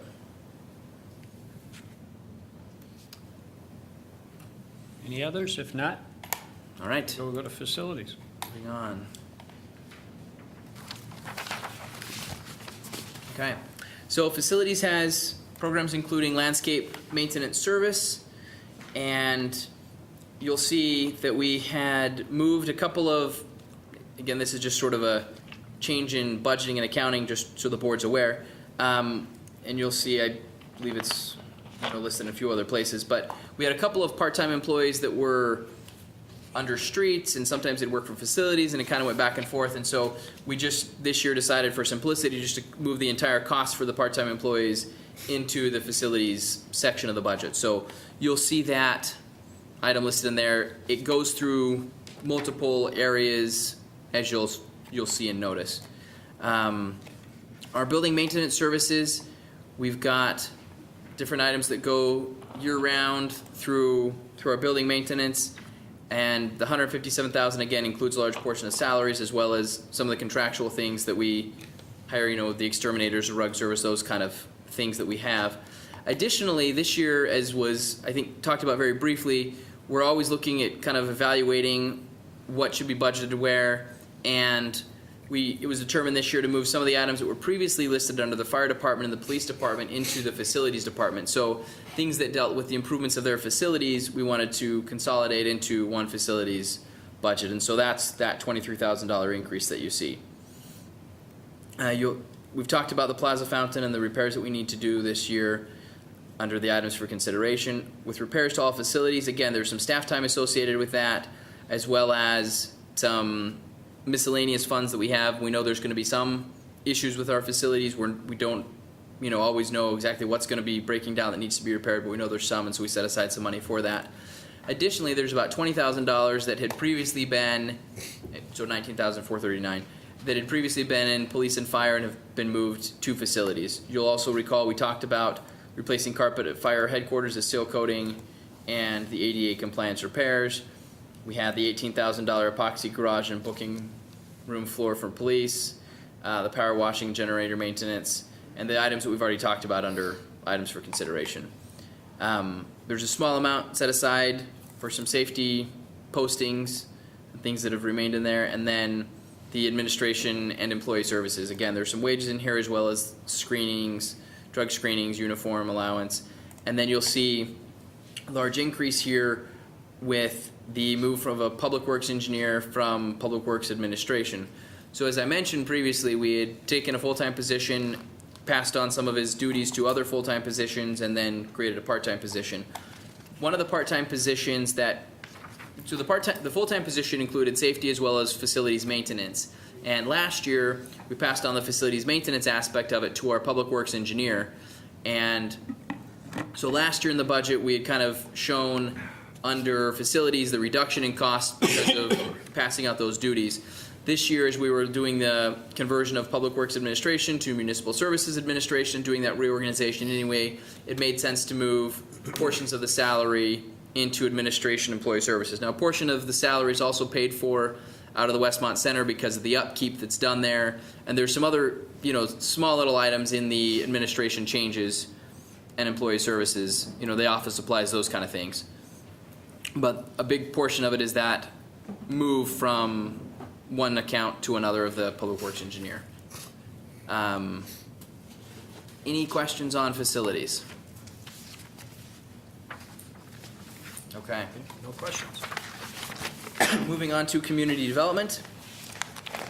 Community development is, in prior years, was a standalone department. Now it's become part of municipal services. The item that we refer to in the budget as community development includes the areas that are listed on the sign downstairs as permitting, planning, a little bit of economic development. So we've got some of the administration for it in general, as well, which includes some document scanning. We've talked about the uniforms. Building permits and inspections includes plan reviews, inspections, training, certification, maintenance. And this is also, you'll see we've got the $330,000. The largest portion of this is the amount that we pay to our contractor, Don Morris, to go out and do building permit inspections. A few years ago, as we kind of had the downturn of the economy, the board decided, the staff suggested and the board supported the idea that it would make sense to outsource some of our permit reviews so that as the economy improves and we get more permit revenue, we have the revenue to pay for it. If the economy, reduces again, we're not stuck with fixed costs that are brought by an employee. And so at that time, it was determined to outsource. And, we're looking at a significant increase in those because the economy is improving. As we talked about, the building permit revenues increasing. We're also seeing a similar increase in the Don Morris expenses for going out to inspect those permits. And I failed to mention under Community Development Administration, we talked about the move to municipal services, and that's reflected here. That $20,000 is a net increase because a portion, again, would be a reduction based on moving personnel and then an increase from the Don Morris permitting. Under planning and zoning, this section is where we review for, again, a majority of that is for staff time, but it also includes, minor incidentals, some office supplies, those kind of things. And we had some of the administrative assistance time associated to that, which has been moved. The TIFs, these are things that, as the board will recall, we had some TIF expenditures where we were expensing money on the different TIF projects, and large portions of that have been completed. Most of it's been paid off. We are looking at including some amounts this year for some TIF consulting so that we're able to have a little bit of the TIF consulting funds be able to come from the village. We've got enough in there for the annual reports for the TIFs, as well as for about an estimate for about one or two different consultings on different projects to be able to sort of be the village's advocate, to run the numbers, to be able to take a look at what we're looking at with projections for the TIF and how different properties may work with the TIF. So we've got enough set aside in here to cover one or two of those projects. If there's more than that, what we'd have to do would be pay it out of the TIF out of the TIF fund, and then have the TIF fund. The general fund would kind of front the money, and then the TIF fund would have to owe the general fund to cover the costs as the TIF fund gets the additional money. We've got the comprehensive plan. Most of those projects have been completed. There were a couple of other things that we may have the final payouts of that comprehensive plan coming out this year. But most of that's been done. Then most of the money that's left is just the salaries accumulated and associated with that. We've got our engineering that we do in-house, and I should specify this is the engineering that predominantly deals with stormwater management and working with, as people come in for permits, they have to get a building permit as well as an engineering permit, which is, and this specific engineering is the dealing with the stormwater maintenance. So they have to make sure they provide the correct attention and look at all of those different aspects. Again, most of this is from salary, although there's some increase for some engineering review from some outside consultants in the event that some of our staff time is not sufficient to cover it. And we do have some engineering reviews that we hire outside consultants to do on a regular basis based on our caseload. For economic development, we've got a portion of salaries associated here, and this is where we pay for the costs for attending TIF conferences as well as the International Conference of Shopping Centers. We've got code enforcement. We've got 2.5 full-time code enforcement officers. That was an increase from the prior year's budget. We, at this point have just hired one, so now we're up to that 2.5 level, 2.5 full-time equivalent level. You'll see in here we've got nuisance cleanup of about $6,000. That's a fairly typical amount. As you may know, this year, and I believe there will be a purchase order for your review coming very shortly, there was a house that we ended up needing to pay for the demolition for, and that was $14,000. This year, it's, that's an unbudgeted expense, and we don't want to budget for the highest expense possible. We want to keep to kind of the average scenario. As was mentioned earlier, you don't want to take, the biggest expense and say, let's budget for this every year. So we feel confident we're still, keeping close to the $6,000 amount, rather than adjusting it up for the 14,000. Spencer, just as curious, on the money we spend on our building permits to an outside contractor versus Yes. the money we bring in for the fees associated with those building permits, there's not a lot of margin. There's not, I guess, the assumption is the village is making revenue off of these, and really, we're covering our costs. That's correct. The village is covering costs on these inspections and these permit reviews. The majority of the money that we bring in is money that goes directly back to the consultants that do the reviews. A portion of it is still for the administrative costs on our administrative staff, as we still do portions of the permitting. We do the permitting reviews and we do some of the inspections and in-house, but a majority of it is done, the inspection portion is done out of, by the contractor, and that's reimbursed fully by the people getting the permit. But then there is that additional amount built in to cover the administrative staff of our own personnel. But it's based on coming as a break even, so that we're not actually gaining money as a result of this. It's just offsetting our costs. Because that's, the perception a lot of times is that this is a revenue generator for the village. Right. And that's Really, the it's case. only covering our costs to provide those Yep. services. That's correct. Any additional questions? Anybody? Okay. All right, planning and zoning. This is a very small account. This covers the costs for planning and zoning. A large portion of these costs are for advertising, for the legal requirements when we have our planning and zoning meetings. As you'll recall, we also have the stipend and minutes that the board decided on this past year for that increase. Any questions on planning and zoning commission? All right, police and fire commission, similarly, there's not large dollar amounts. You'll see also the increase in the sergeant test. So the $7,000 we have here represents both the increase in the stipend as the board approved, as well as doing a sergeant test this year. And so the $26,000 includes let me start over. The police and fire commission does a lot with recruiting police officers, and they're the ones that actually hire our police officers. And so the amounts that are listed here are for the testing, the creation of the list that we're required to create from which we hire, the cost of doing the services that we need to do to evaluate the candidates, having the interviews, and all of those things. And then in addition, we have a little bit more increase this year because of the sergeant's test and the stipend. Any questions on the Fire and Police Commission? All right.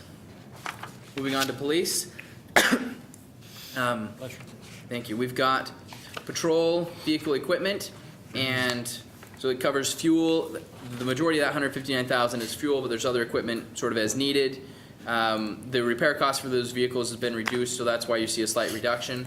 Our police officer equipment includes uniforms as well as patches and kind of the other personal gear that police officers take with them. There's been a slight reduction, and portion of that is due to the bulletproof vest reduction that we talked about, where the federal government's not supporting quite as much of the bulletproof vests, and additionally we don't need to replace as many this year, so we're looking at a slight reduction in that.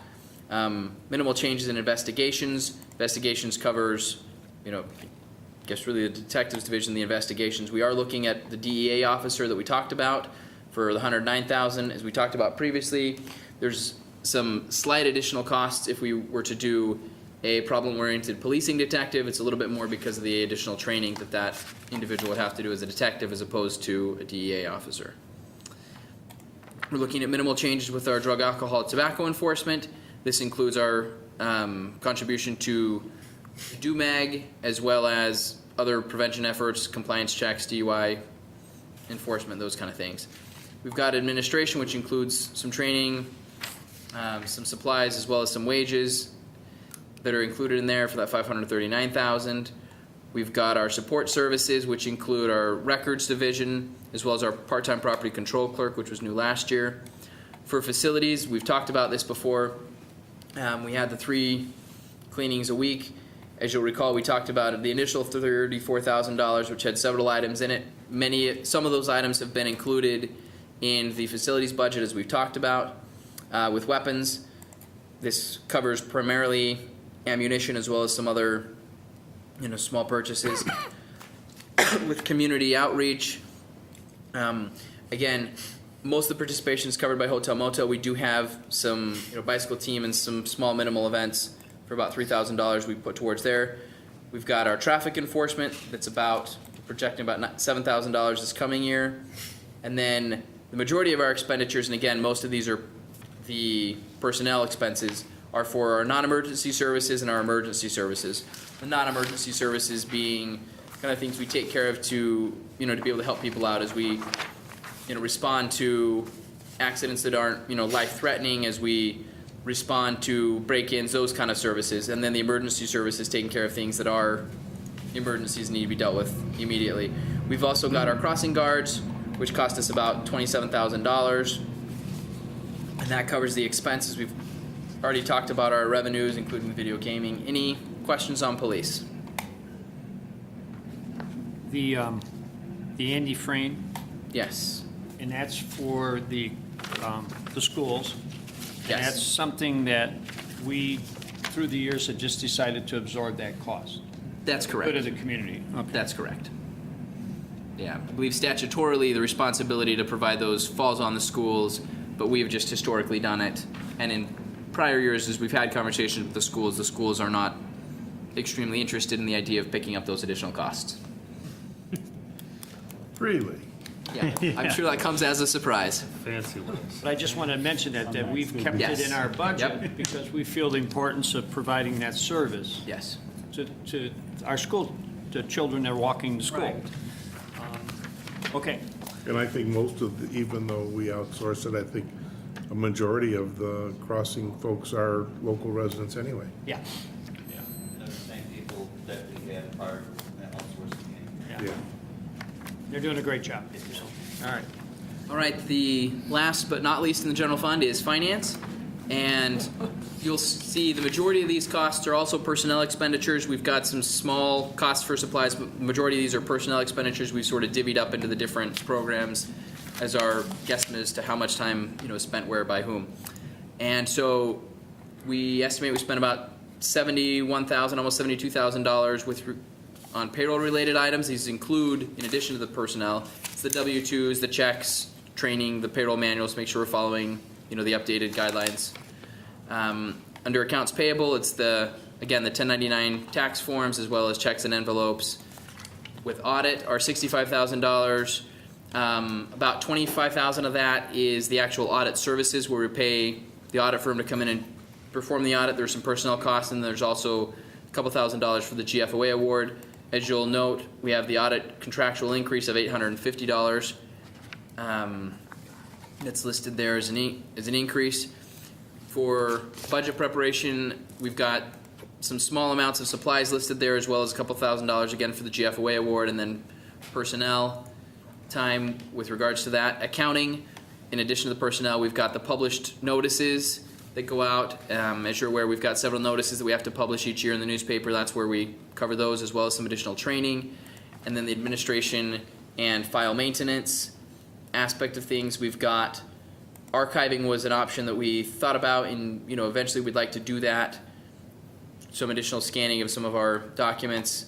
It's something we'd had a couple years before, but as with other things, it's things that we're looking at doing in the future, not this year.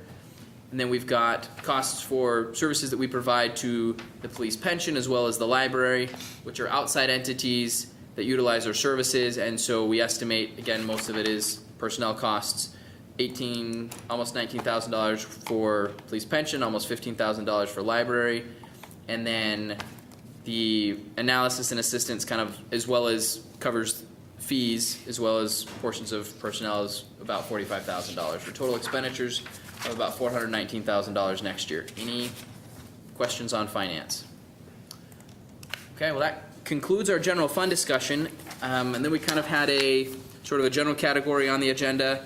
Any other fund discussion? I know with the general fund, we sort of covered the highlights previously, so we thought it would be good to go through and get into the nitty-gritty of all of it, that we've just kind of covered in what's already covered in the base budget, kind of what we do with the money that's already there. But I think with the other funds, we've already discussed them in a lot of depth. We've kind of looked at every expenditure from the other funds previously, but if there's any questions for any other funds, I think we're... Just the general questions or comments or anything that we discussed in the previous this is the time to discuss it, because I guess the direction now we've given the staff is once we agree or don't take something out, they're going to prepare the budget and appropriation ordinance to present to us Based on all what we've talked about for these 3 meetings, and then when that's approved, everything in that will be authorized to spend.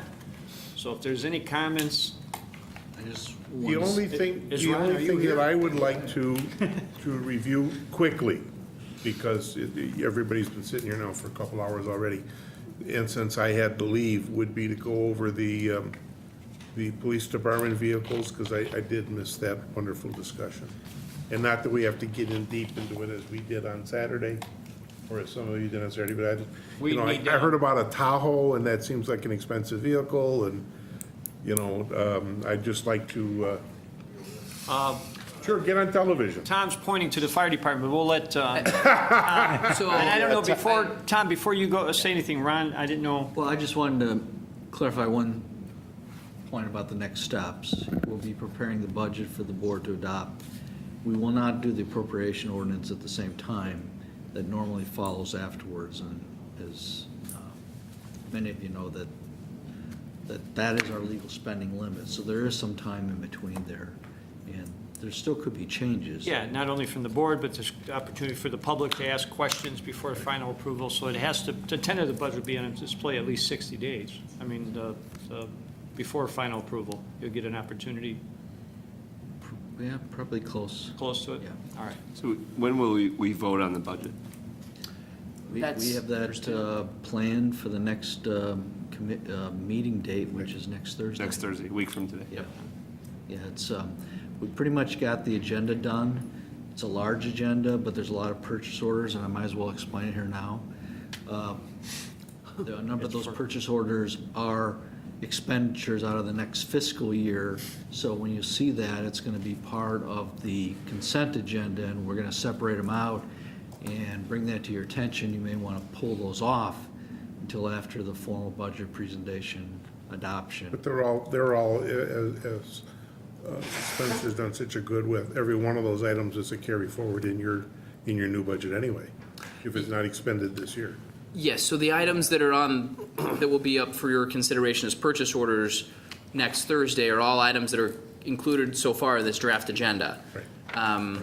The proper procedure would be to have the budget approved before the purchase orders are adopted, just sort of as a, it's the standard practice. You'd want to make sure you're allocating the money after you've decided on the whole budget of how you want to allocate the money.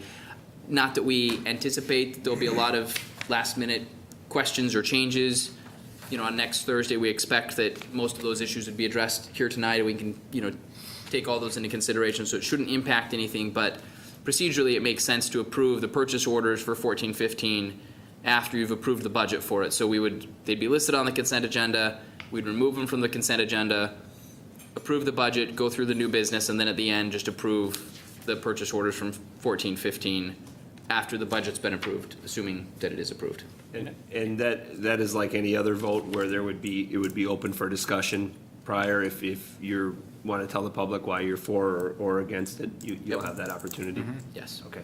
But I think from if now's the time for us, if there's any item like Trustee Addington wanted to talk about the vehicles, it's still in the budget workshop. And I think it's a good time to talk about it, so we can discuss it, and that's why we're here. So Tom, I guess you get the opportunity to. I would defer to Spencer to review the program itself. Trustee Addington, to answer your question on the Tahoes, Police Department are buying Ford utility vehicles. We are replacing 2 Tahoes, which we currently use. We are not purchasing Tahoes. I believe the purchasing of the Tahoes was for the fire department. I'll let Deputy Chief Conley explain that, but we're sticking with Ford utilities. And the amount that we've got, Who again, Chief? We have 4. Replacing 4 this year? It would be It's 4 every 3 years. We replace 4 vehicles every 3 years. That's the rotation process that You we're do 2 last recommending. year? Or this year? No? We did 4. We did 4. 4 squad okay. cars this year. We yes. previously used to do 6, and we used to do that like every 2 years. We then went down to 5, and we kept on extending and extending, reducing the number of vehicles and then extending it, where we're down to 4 every 3 years, and advice to the mechanics, that's a suggestion. That's 4 every year, but with the 3 years. So that each I'm vehicle is sorry. replaced every 3 years. Right. So, and when we say replaced, we're talking about moving them from That's down. frontline Right. down to another option. And with regards to the fire SUV, it's currently a Tahoe. I think there's going to be discussion at the staff level and working with the mechanic as to figure out the best vehicle to go forward with. I don't know that we necessarily need to determine, the make model of the vehicles at this point. I mean, that's not the intent. We certainly can, if it's your discretion. But kind of what we wanted to do was get the numbers out there for the budget to replace them, and then let the fire department staff in connection with our village mechanic take a look at, determine if what type of SUV is going to be the best option, whether it's a large size SUV of the current Tahoe for the fire department replacing what they currently have, or if it makes sense to go to a mid-size SUV similar to what the police department has, and kind of do the analysis, based on what equipment fits where and what the needs are of the department, in conjunction with the mechanics. And so we definitely think that's a conversation that needs to happen. And again, the current Tahoe we're replacing has 50,000 miles on it. Is that the correct report? That is correct. Okay. And what year is it? It's a 2007 Tahoe. It also is used heavily for plowing and that, so it takes a different kind of use. But we did not get an hour report on that? No, and I don't have that data. Obviously, it would be an Well, in abnormal the amount of future, I hours, know the 50,000. Public Works had done that. We'd like to see the hours also. I can get it. Mhm. I'm sure they can plug it into the computer and read that. Probably just at the odometer, it'll tell them, I've never seen a number, but we'll try to get it. Okay. And additionally, I mean, if there's items that are in the budget that, are over the $5,000 limit, you're going to see them again when they come before you as a purchase order. So the items such as the squad cars and the SUVs, you'll see, even if they're approved in the budget, that doesn't mean that they'll be purchased without your knowledge or I understand that, subsequent but I approval. also am a person that believes that once we set the budget, that's the budget. I don't want to sit here and discuss what we approved. Yes. That's, to me, that seems nitpicky. If we've got the money and we budgeted, it's done. That's what's important now. If you're going to Yes. ask questions, something, it really is And important. I'm going to again go back, and I know I grate my good friend Chief Mulhern a lot when I bring this up, but I'm going to go back again. Do we really need to replace 4 vehicles a year, especially after the discussion you and I had about the fact that by upgrading these vehicles to the SUVs, they should last longer and give you better service, and they're a better vehicle for our everyday guys. And the other question, and this is something that hasn't changed in the last year for me anyway, is the fact that there are constantly 4 to 6 vehicles sitting next to the police department all day long. And what are those vehicles used for, and why aren't we using them? And then why are we as taxpayers paying for vehicles that don't go anywhere or do anything? I'll answer both questions. All right. It was discussed on Saturday, based on the information for our mechanics, the vehicle replacement program has been set. As I said before, we were buying more cars, we've stretched it out more and more. Our vehicles have a 3-year, $36,000-mile warranty. The mechanics are pretty much, if you rotate them out every 3 years, you're now within the warranty of the vehicle, and it's a cost-saving measure. If you were to extend them even longer, now you're talking about not being under warranty, and you have an increased cost. So where you may save on by not purchasing vehicles, your cost of the mechanics, parts, and everything like that would go up. On the Tahoes that we have, we're currently becoming close to 50,000 miles on the Tahoe. They said that's the area where you're going to be getting more increased costs, suspensions, transmissions, stuff like that. So now those costs are going to rise or increase as well. Based on the mechanics, this is what they recommend. It can be extended, but if it gets extended, it's going to cost us more. It's cost us the mechanic hours, parts, and everything like that. So that is the reason why I think we talked about it, and anybody else help me out more on other topics that were brought up, but that is why we had this program. The other part is as well, too, is that we call them continued use vehicles. After these police department vehicles, they'll get transferred down to IT has a vehicle. The fire department, as you see, has all the EMA, all those vehicles. They get transferred down, continued use. We used to have vehicles that were running close to 100,000 miles. The fire department on some of their vehicles sitting over there were well over 100,000 miles because we didn't have cars to replace them with. Now, I think on Saturday, they're talking somewhere, they're in the area of around 50. Do you know if you can remember, it was like 50 or 60? Right. So you have an extended use on the, we call it continued use on the vehicle. So that's why the program was in place and is kept in place to be, assist all the departments as well as, not only the police department. Yes, we did talk about that. The vehicles are probably lasting longer. These Fords are re-engineered now. The parts are transferable from cars. They're engineered better. They're built better. We're still testing them. I mean, it's still like with the first year of a new vehicle, but we're very pleased with their performance. And The guys are happier that are in them all day. I asked one sergeant, he said they're all very well pleased with having the SUVs. In this last winter, the traction, they were able to get around. They drove better with more confidence. They were able to get around. One example, sergeant said they had to go and clean the lot out or move the cars out of the parking lot to make room for the snowplows coming through. They had officers get out and push the Crown Vics out of the way, and in the SUVs, they just drove because there's just no traction. They were a lot better. And then, again, that'll go down to the other departments as well. To address your issue or your question on why are vehicles sitting out there, the situation still hasn't changed any in that we have 12 patrol vehicles. We have a certain number of officers out there at all times. Do we have extra cars sitting there? Yes, we do. However, I'm sorry. I just wanted to clarify, when you say the situation hasn't changed, I did want to point out that, you then followed up by saying we have 12 patrol vehicles. Last year, we had 14 vehicles, and so we did reduce the fleet by 2 since last year's budget discussion. So I just wanted to make that clear that, we have looked at that issue, and because of that, we've reduced our fleet. So I just wanted to make that clear that it has been reduced as a result of this type of discussion of, how many do we really need to have set out there? And sorry to interrupt you, but I'll let you go ahead and finish discussing kind of why we have the number that we have and the number that we arrived at last year when we looked at that same reduction question. Since that last conversation that we had, I asked staff to track how many times, are we down vehicles? Do we, again, we reevaluate, you bring it to our attention, we're going to reevaluate it. We had 3 incidences since our last conversation, and I can't remember if that was late fall, where we had no cars. If another car had gone down due to service, due to changeover, for others various reasons, we would have had to double officers up. We would not have had enough cars for our officers to go out. That was on 3 instances out of, I don't know, maybe 6 months, but 3 incidents that happened. There's times where we have only maybe 1 or 2 cars available. We also have incidents where at shift change. The day shift could be out there handling calls, and the night shift wants to go out. Well, they have to wait sometimes they wait for the officers to come in. If it's a long call and over, they have other vehicles there. They can go get in a car and go. We had one incident, I want to say it was probably late summer.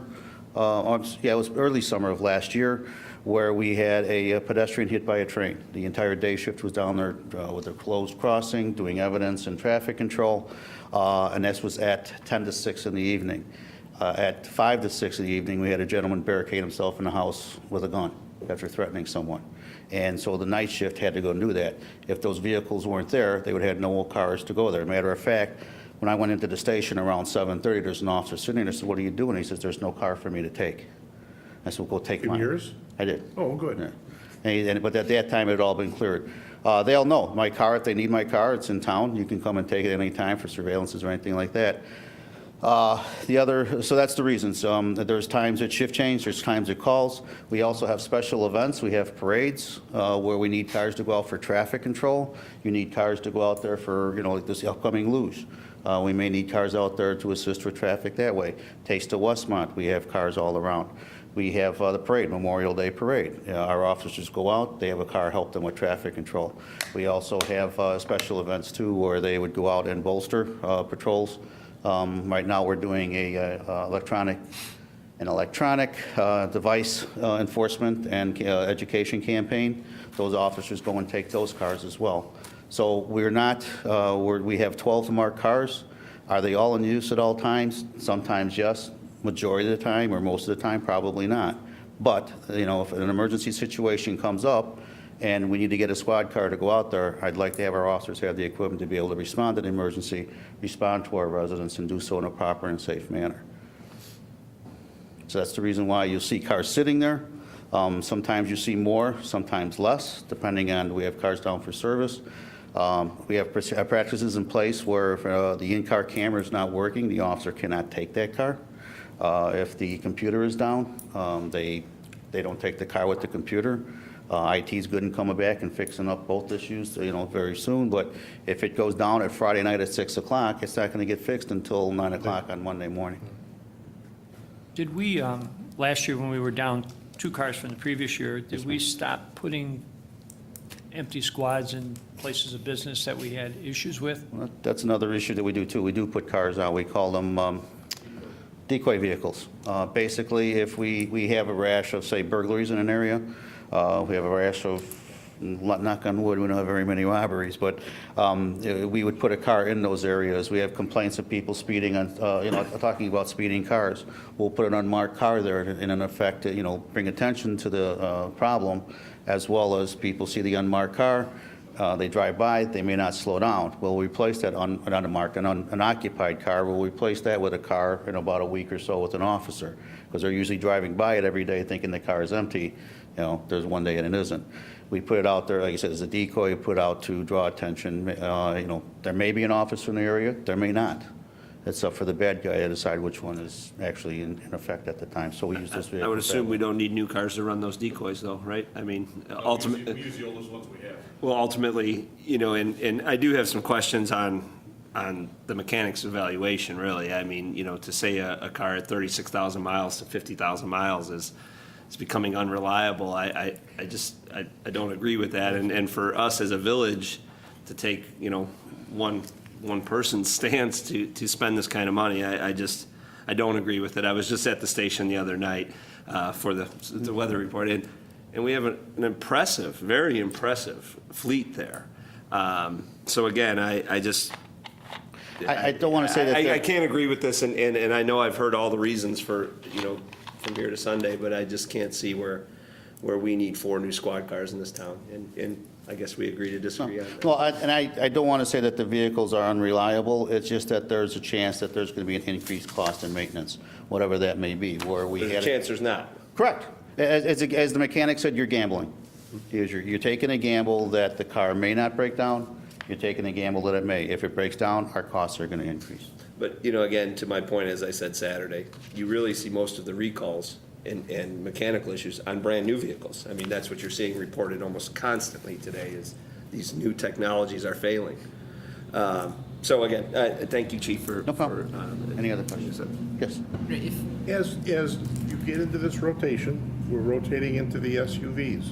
What are we going to do for vehicles for the detective division? Will we just pass down SUVs? No.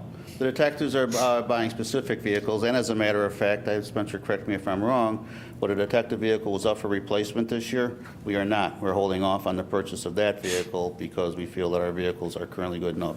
We do not use continued use except for the school resource officer. School resource officer gets a unmarked car. Most of the other cars are specialty, not specialty, but cars that we purchased that look like everyday vehicles, who's allowed to be doing surveillances. Some are police packages. We do have some that are unmarked Ford police package vehicles. They're not the Crown Vics because they're no longer made anymore. Yeah. Our detectives, we buy specialty vehicles, or not specialty, but... It just won't be a pass down of an SUV? No, only except to the school, not now, because he, excuse me, he just got a new, a hand-down, not a brand-new car. He just got a continued use vehicle, one of our old Crown Vics. But no, we'll buy Toyotas, Fords. We try to get a mix. I'm reluctant to say what brand it is because, again, they're surveillance vehicles. But we do not, when I say specialty cars, everyday brand-used cars. And a couple other things which I just remembered as well, too. You also have to look at the resale cost. Right now, if you try to sell a car with higher mileage, obviously you're not going to get the same resale value that you would. Again, it's not going to be a large amount, but it's also something to consider as well. Chief, of the 4 cars we're replacing, are they all going to be SUVs? Yes. The ones that the ones that are being replaced, are those the Crown Vics? We have one Crown Vic left that's in our fleet, our entire fleet, everything else, with the exception of our community service officer car, which will remain, I can't remember exactly how the progression was going to go.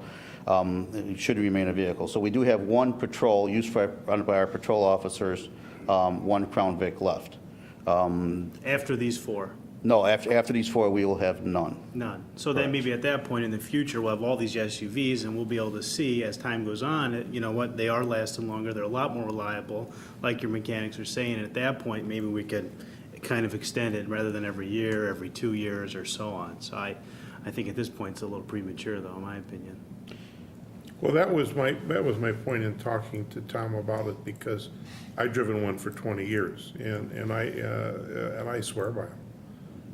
They are more An SUV or we call them utilities. They aren't the large. Someone asked me today, is it an Expedition or is it an Explorer? And I'm not a Ford guy. I couldn't tell you. It's the smaller of the two. It's on the Explorer. It's on the body frame and in the body style of the Explorer. So Right. okay. Which is similar to what I have right now. But I love them. I think the maintenance-wise, knock on wood, it has been less for me, and I think they last longer. So that was the purpose of the questions. I think we're going in the right direction. It just, the numbers, it's a lot of numbers. And this from the guy who 20 years ago wanted every officer in town who lived in town to have his own car and drive it everywhere, including the Jewel. So I still think that's a hell of an idea. I just don't know where the money's coming from. And one of the things that we touted when we went to go to the SUVs, and it's proven out here tonight, the fuel costs. We went, the Crown Vics are 8-cylinder vehicles. These SUVs are 6 cylinders. And we projected a savings in fuel costs, and then tonight we heard that it's actually, I'm not taking credit for the tire cost, but wish I could, but. I haven't heard. Take credit for it. It's All right, because of the police department, no. I was going to ask Trustee, I know I heard from Steve and Bob, but they've been involved in these discussions for the past several years. Anything we're overlooking or missing? I know you've addressed this before. I think Spencer just keeps getting better. He And it does. makes our job a lot easier. As far as these vehicles, I'm sorry. No, we're in the right direction, because it's the same, it's exactly what's being said tonight. It's getting spread out, the vehicles are getting better, we're in the right direction. So this isn't anything that hasn't been talked about in the past, we've known the issue. We've had the same complaints from residents and neighbors that are sitting there saying, how come we got all the squads there? So I think we're getting better, but again, with these new vehicles, I think you have to prove it, that that's gonna happen. That we're going to be able to keep them a little bit longer, and hopefully we could do it add another year to it. And this is what I'm being told by the And if mechanics. We haven't had them long enough to see. The transmission fluid should be changed out at 50,000. These are being changed out at 75,000. There's other fluids, other parts, whatever, that are engineered and designed to last longer. So we'll be saving money that way as well, too. Will the vehicles last longer? Well, it's like you said about resale. We've got to look at beginning, the ancillary use afterwards where it's handed down, Continued use. and what we sell it for. Right. Now we know what we're dealing with. And the other side of the coin that I think has been mentioned before, but I guess I just didn't grasp it, is not only the vehicle, it's the camera, it's the computer, and they can't go out if those things aren't working. And we wouldn't want them to go out if those things aren't working. So there's other parts of this whole discussion other than is the vehicle working right? There's other issues here. Bruce, So you got, I'm just trying to go around and see if, Yeah, my thought on it is, if we have 2 events in town and we don't have a vehicle for an officer, he's got to wait on the curb until you get back so he can use your car. I think we're at the minimum of the count that we need to staff the police department in this town, because the chances of something happening at the same time as another event are probably pretty real. It is. I mean, if we've had some tactical situations in town. We have officers that are coming in from home, coming in to go out and deploy. And yet all the other officers have all the cars, and I'm bringing more guys in and women to go out and patrol, and they have nothing to patrol with. They could take the detectives' cars, but if it's a large enough event, the detectives would be involved as well, too. But you're not solving that issue with these cars because you're not adding 4 new ones. You're replacing. So really, you're not solving that issue, correct? I'm addressing the second part, Trustee Gandy, said the number of vehicles sitting there, the number of vehicles we have in our fleet, and not the new or the age of the cars. That has nothing to do with that. Yeah, Right. two separate issues. Yes, sir. And Go ahead, I Spencer. did want to mention, if it is the board's decision and we do want to say, that we have some expectation that these will last longer, we do want to make some move in that direction, say, we only want to do 3, so they're replaced every 4 years or something. My recommendation is, regardless of what we decide to do tonight with regards to the number of vehicles that we're purchasing, I think that we need to be sure that at least for the next couple of years, we continue to assume that we'll be transferring from the general fund the amount to replace the 4 cars into the vehicle replacement program, so that if we do end up needing it, we still have the money. What I don't want to have happen is we say, okay, we're going to hold off on it, and then we find some additional use for that, whatever the extra small dollar amount is that we're no longer needing to transfer into the vehicle replacement program.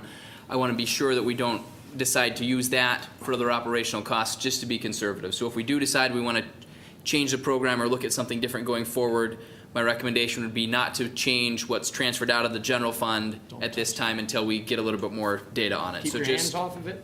yeah, Okay.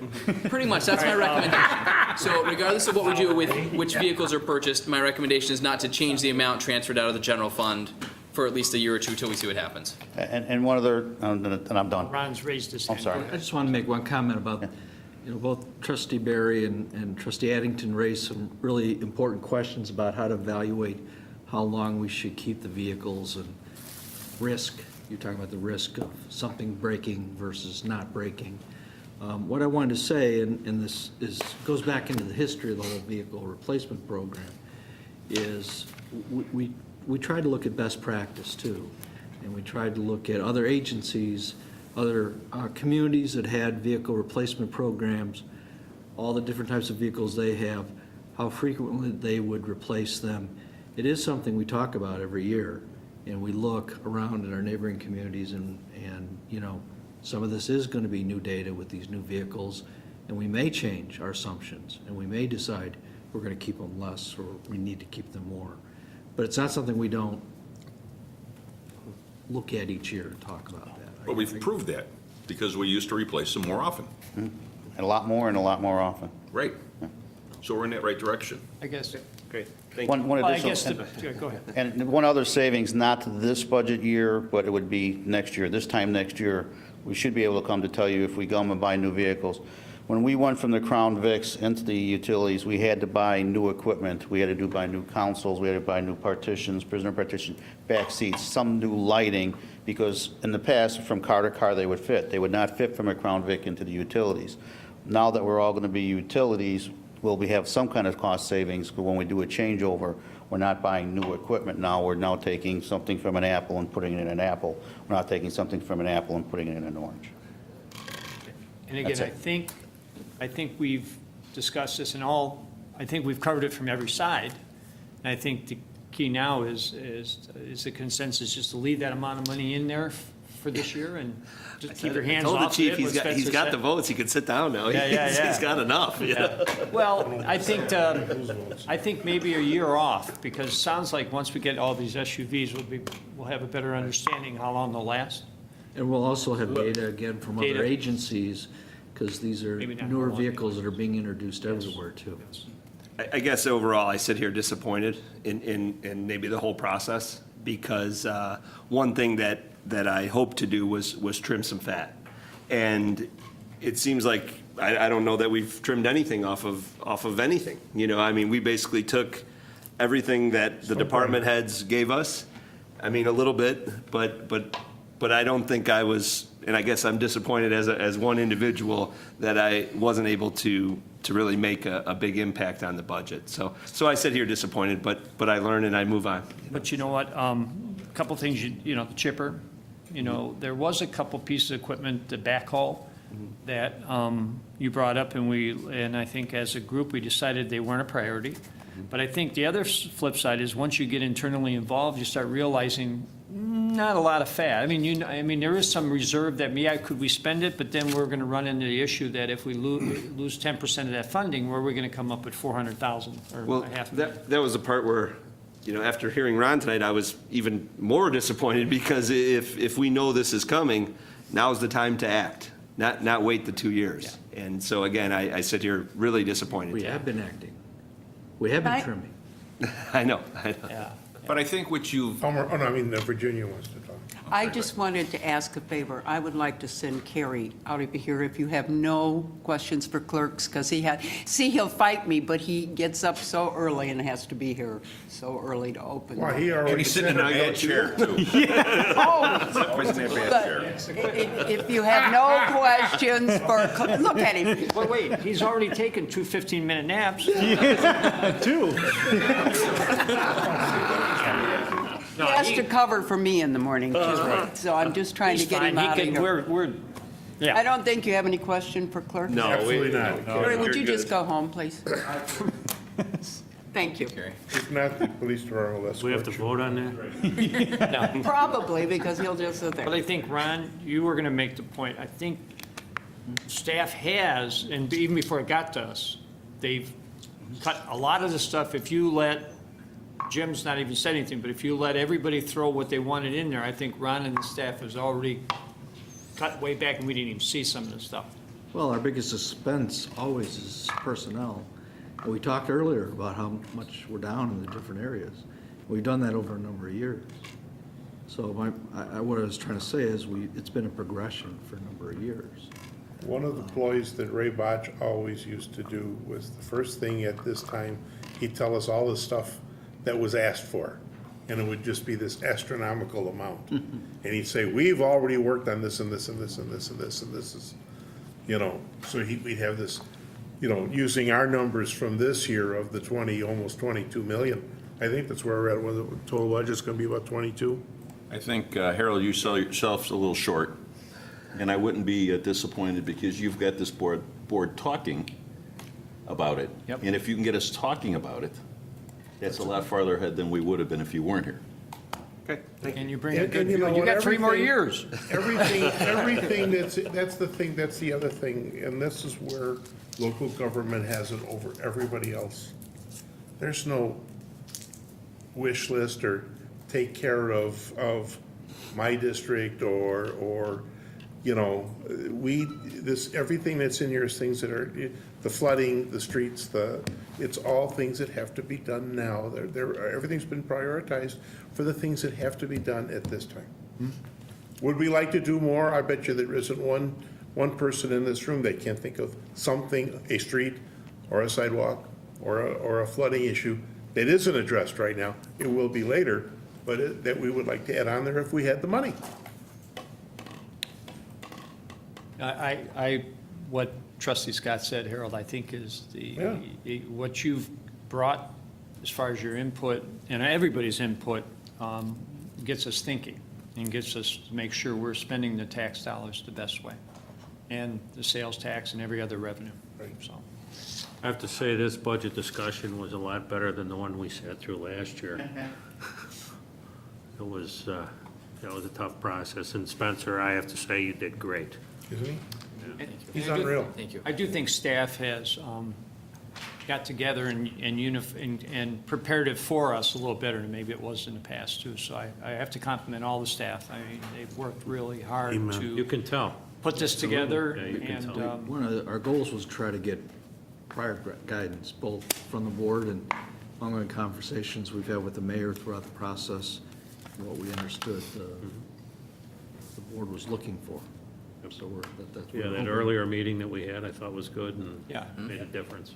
And there's some meetings that we're pushing some of the issues on to committee. I think we talked about some of the things we're going to push on the committee to discuss for next year's budget. So, any other items besides vehicles that anybody would like to, I know it's amazing. There's almost $1 million. because basically now, what we've kind of all agreed to will be part of the budget that they're preparing. And there'll be other opportunities. I guess what I was trying to stress is if in more in detail, it would be depth, it would be good tonight. And I think we just did that. And thank you, Chief, for providing that. Is there anybody from any staff member, did we miss anything that they'd like to point out? And Gary's still here, he won't go. He's stubborn. Well, If Chief, not, escort him if- out of here, by gunpoint if you. Spencer, anything you want to add before I ask for a motion to adjourn? I do just want to take one last opportunity to thank everybody for all their participation. I want to especially thank the board and the mayor. I know you guys have spent a lot of time discussing this, a lot of time in these workshops, a lot of time looking over it, thinking about it, pondering different aspects and, bringing a lot of things to discussion. So I want to thank all of you for your time. I also want to thank, the entire village staff, especially Ron for his direction and guidance in this whole process, and all the departments, all the department heads, and all of their staff and all the work that they've done. And also a very special thank you to Ruth. She doesn't say a lot at these meetings, but she is definitely integral behind the scenes in making all of this happen. And this presentation wouldn't be nearly what it is without her and all of her assistance, and we're very lucky to have her. So I want to say thank you to her and to everybody for all of their participation. Also to the public. I think it's been great to have a lot of public discussion this year and have a lot of public involvement, and it's been a great part of this process. So I just want to thank everybody for everything. And I think the key is we've publicized all these, we've had people, the public here, and there still will be opportunities for them during our meetings for have a public hearing. They'll be able to ask some more questions if There's anybody one big wants. disappointment. What's that? Spencer did not have to take care of Joe D'Amico. No, he's long gone. Your salary comes from 5 funds. All right. If seeing no other questions, I'll entertain a motion to adjourn. Motion to adjourn, Barry? Second, Scott. Motion made, second to adjourn. Roll call, please. Trustee Barry? Here, yes. Trustee Addington? Yes. Trustee Scott? Yes. Trustee Barker? Yes. Trustee Nero? Yes. And again, I'd like to thank everybody for listening to us. And again, this budget workshop is adjourned at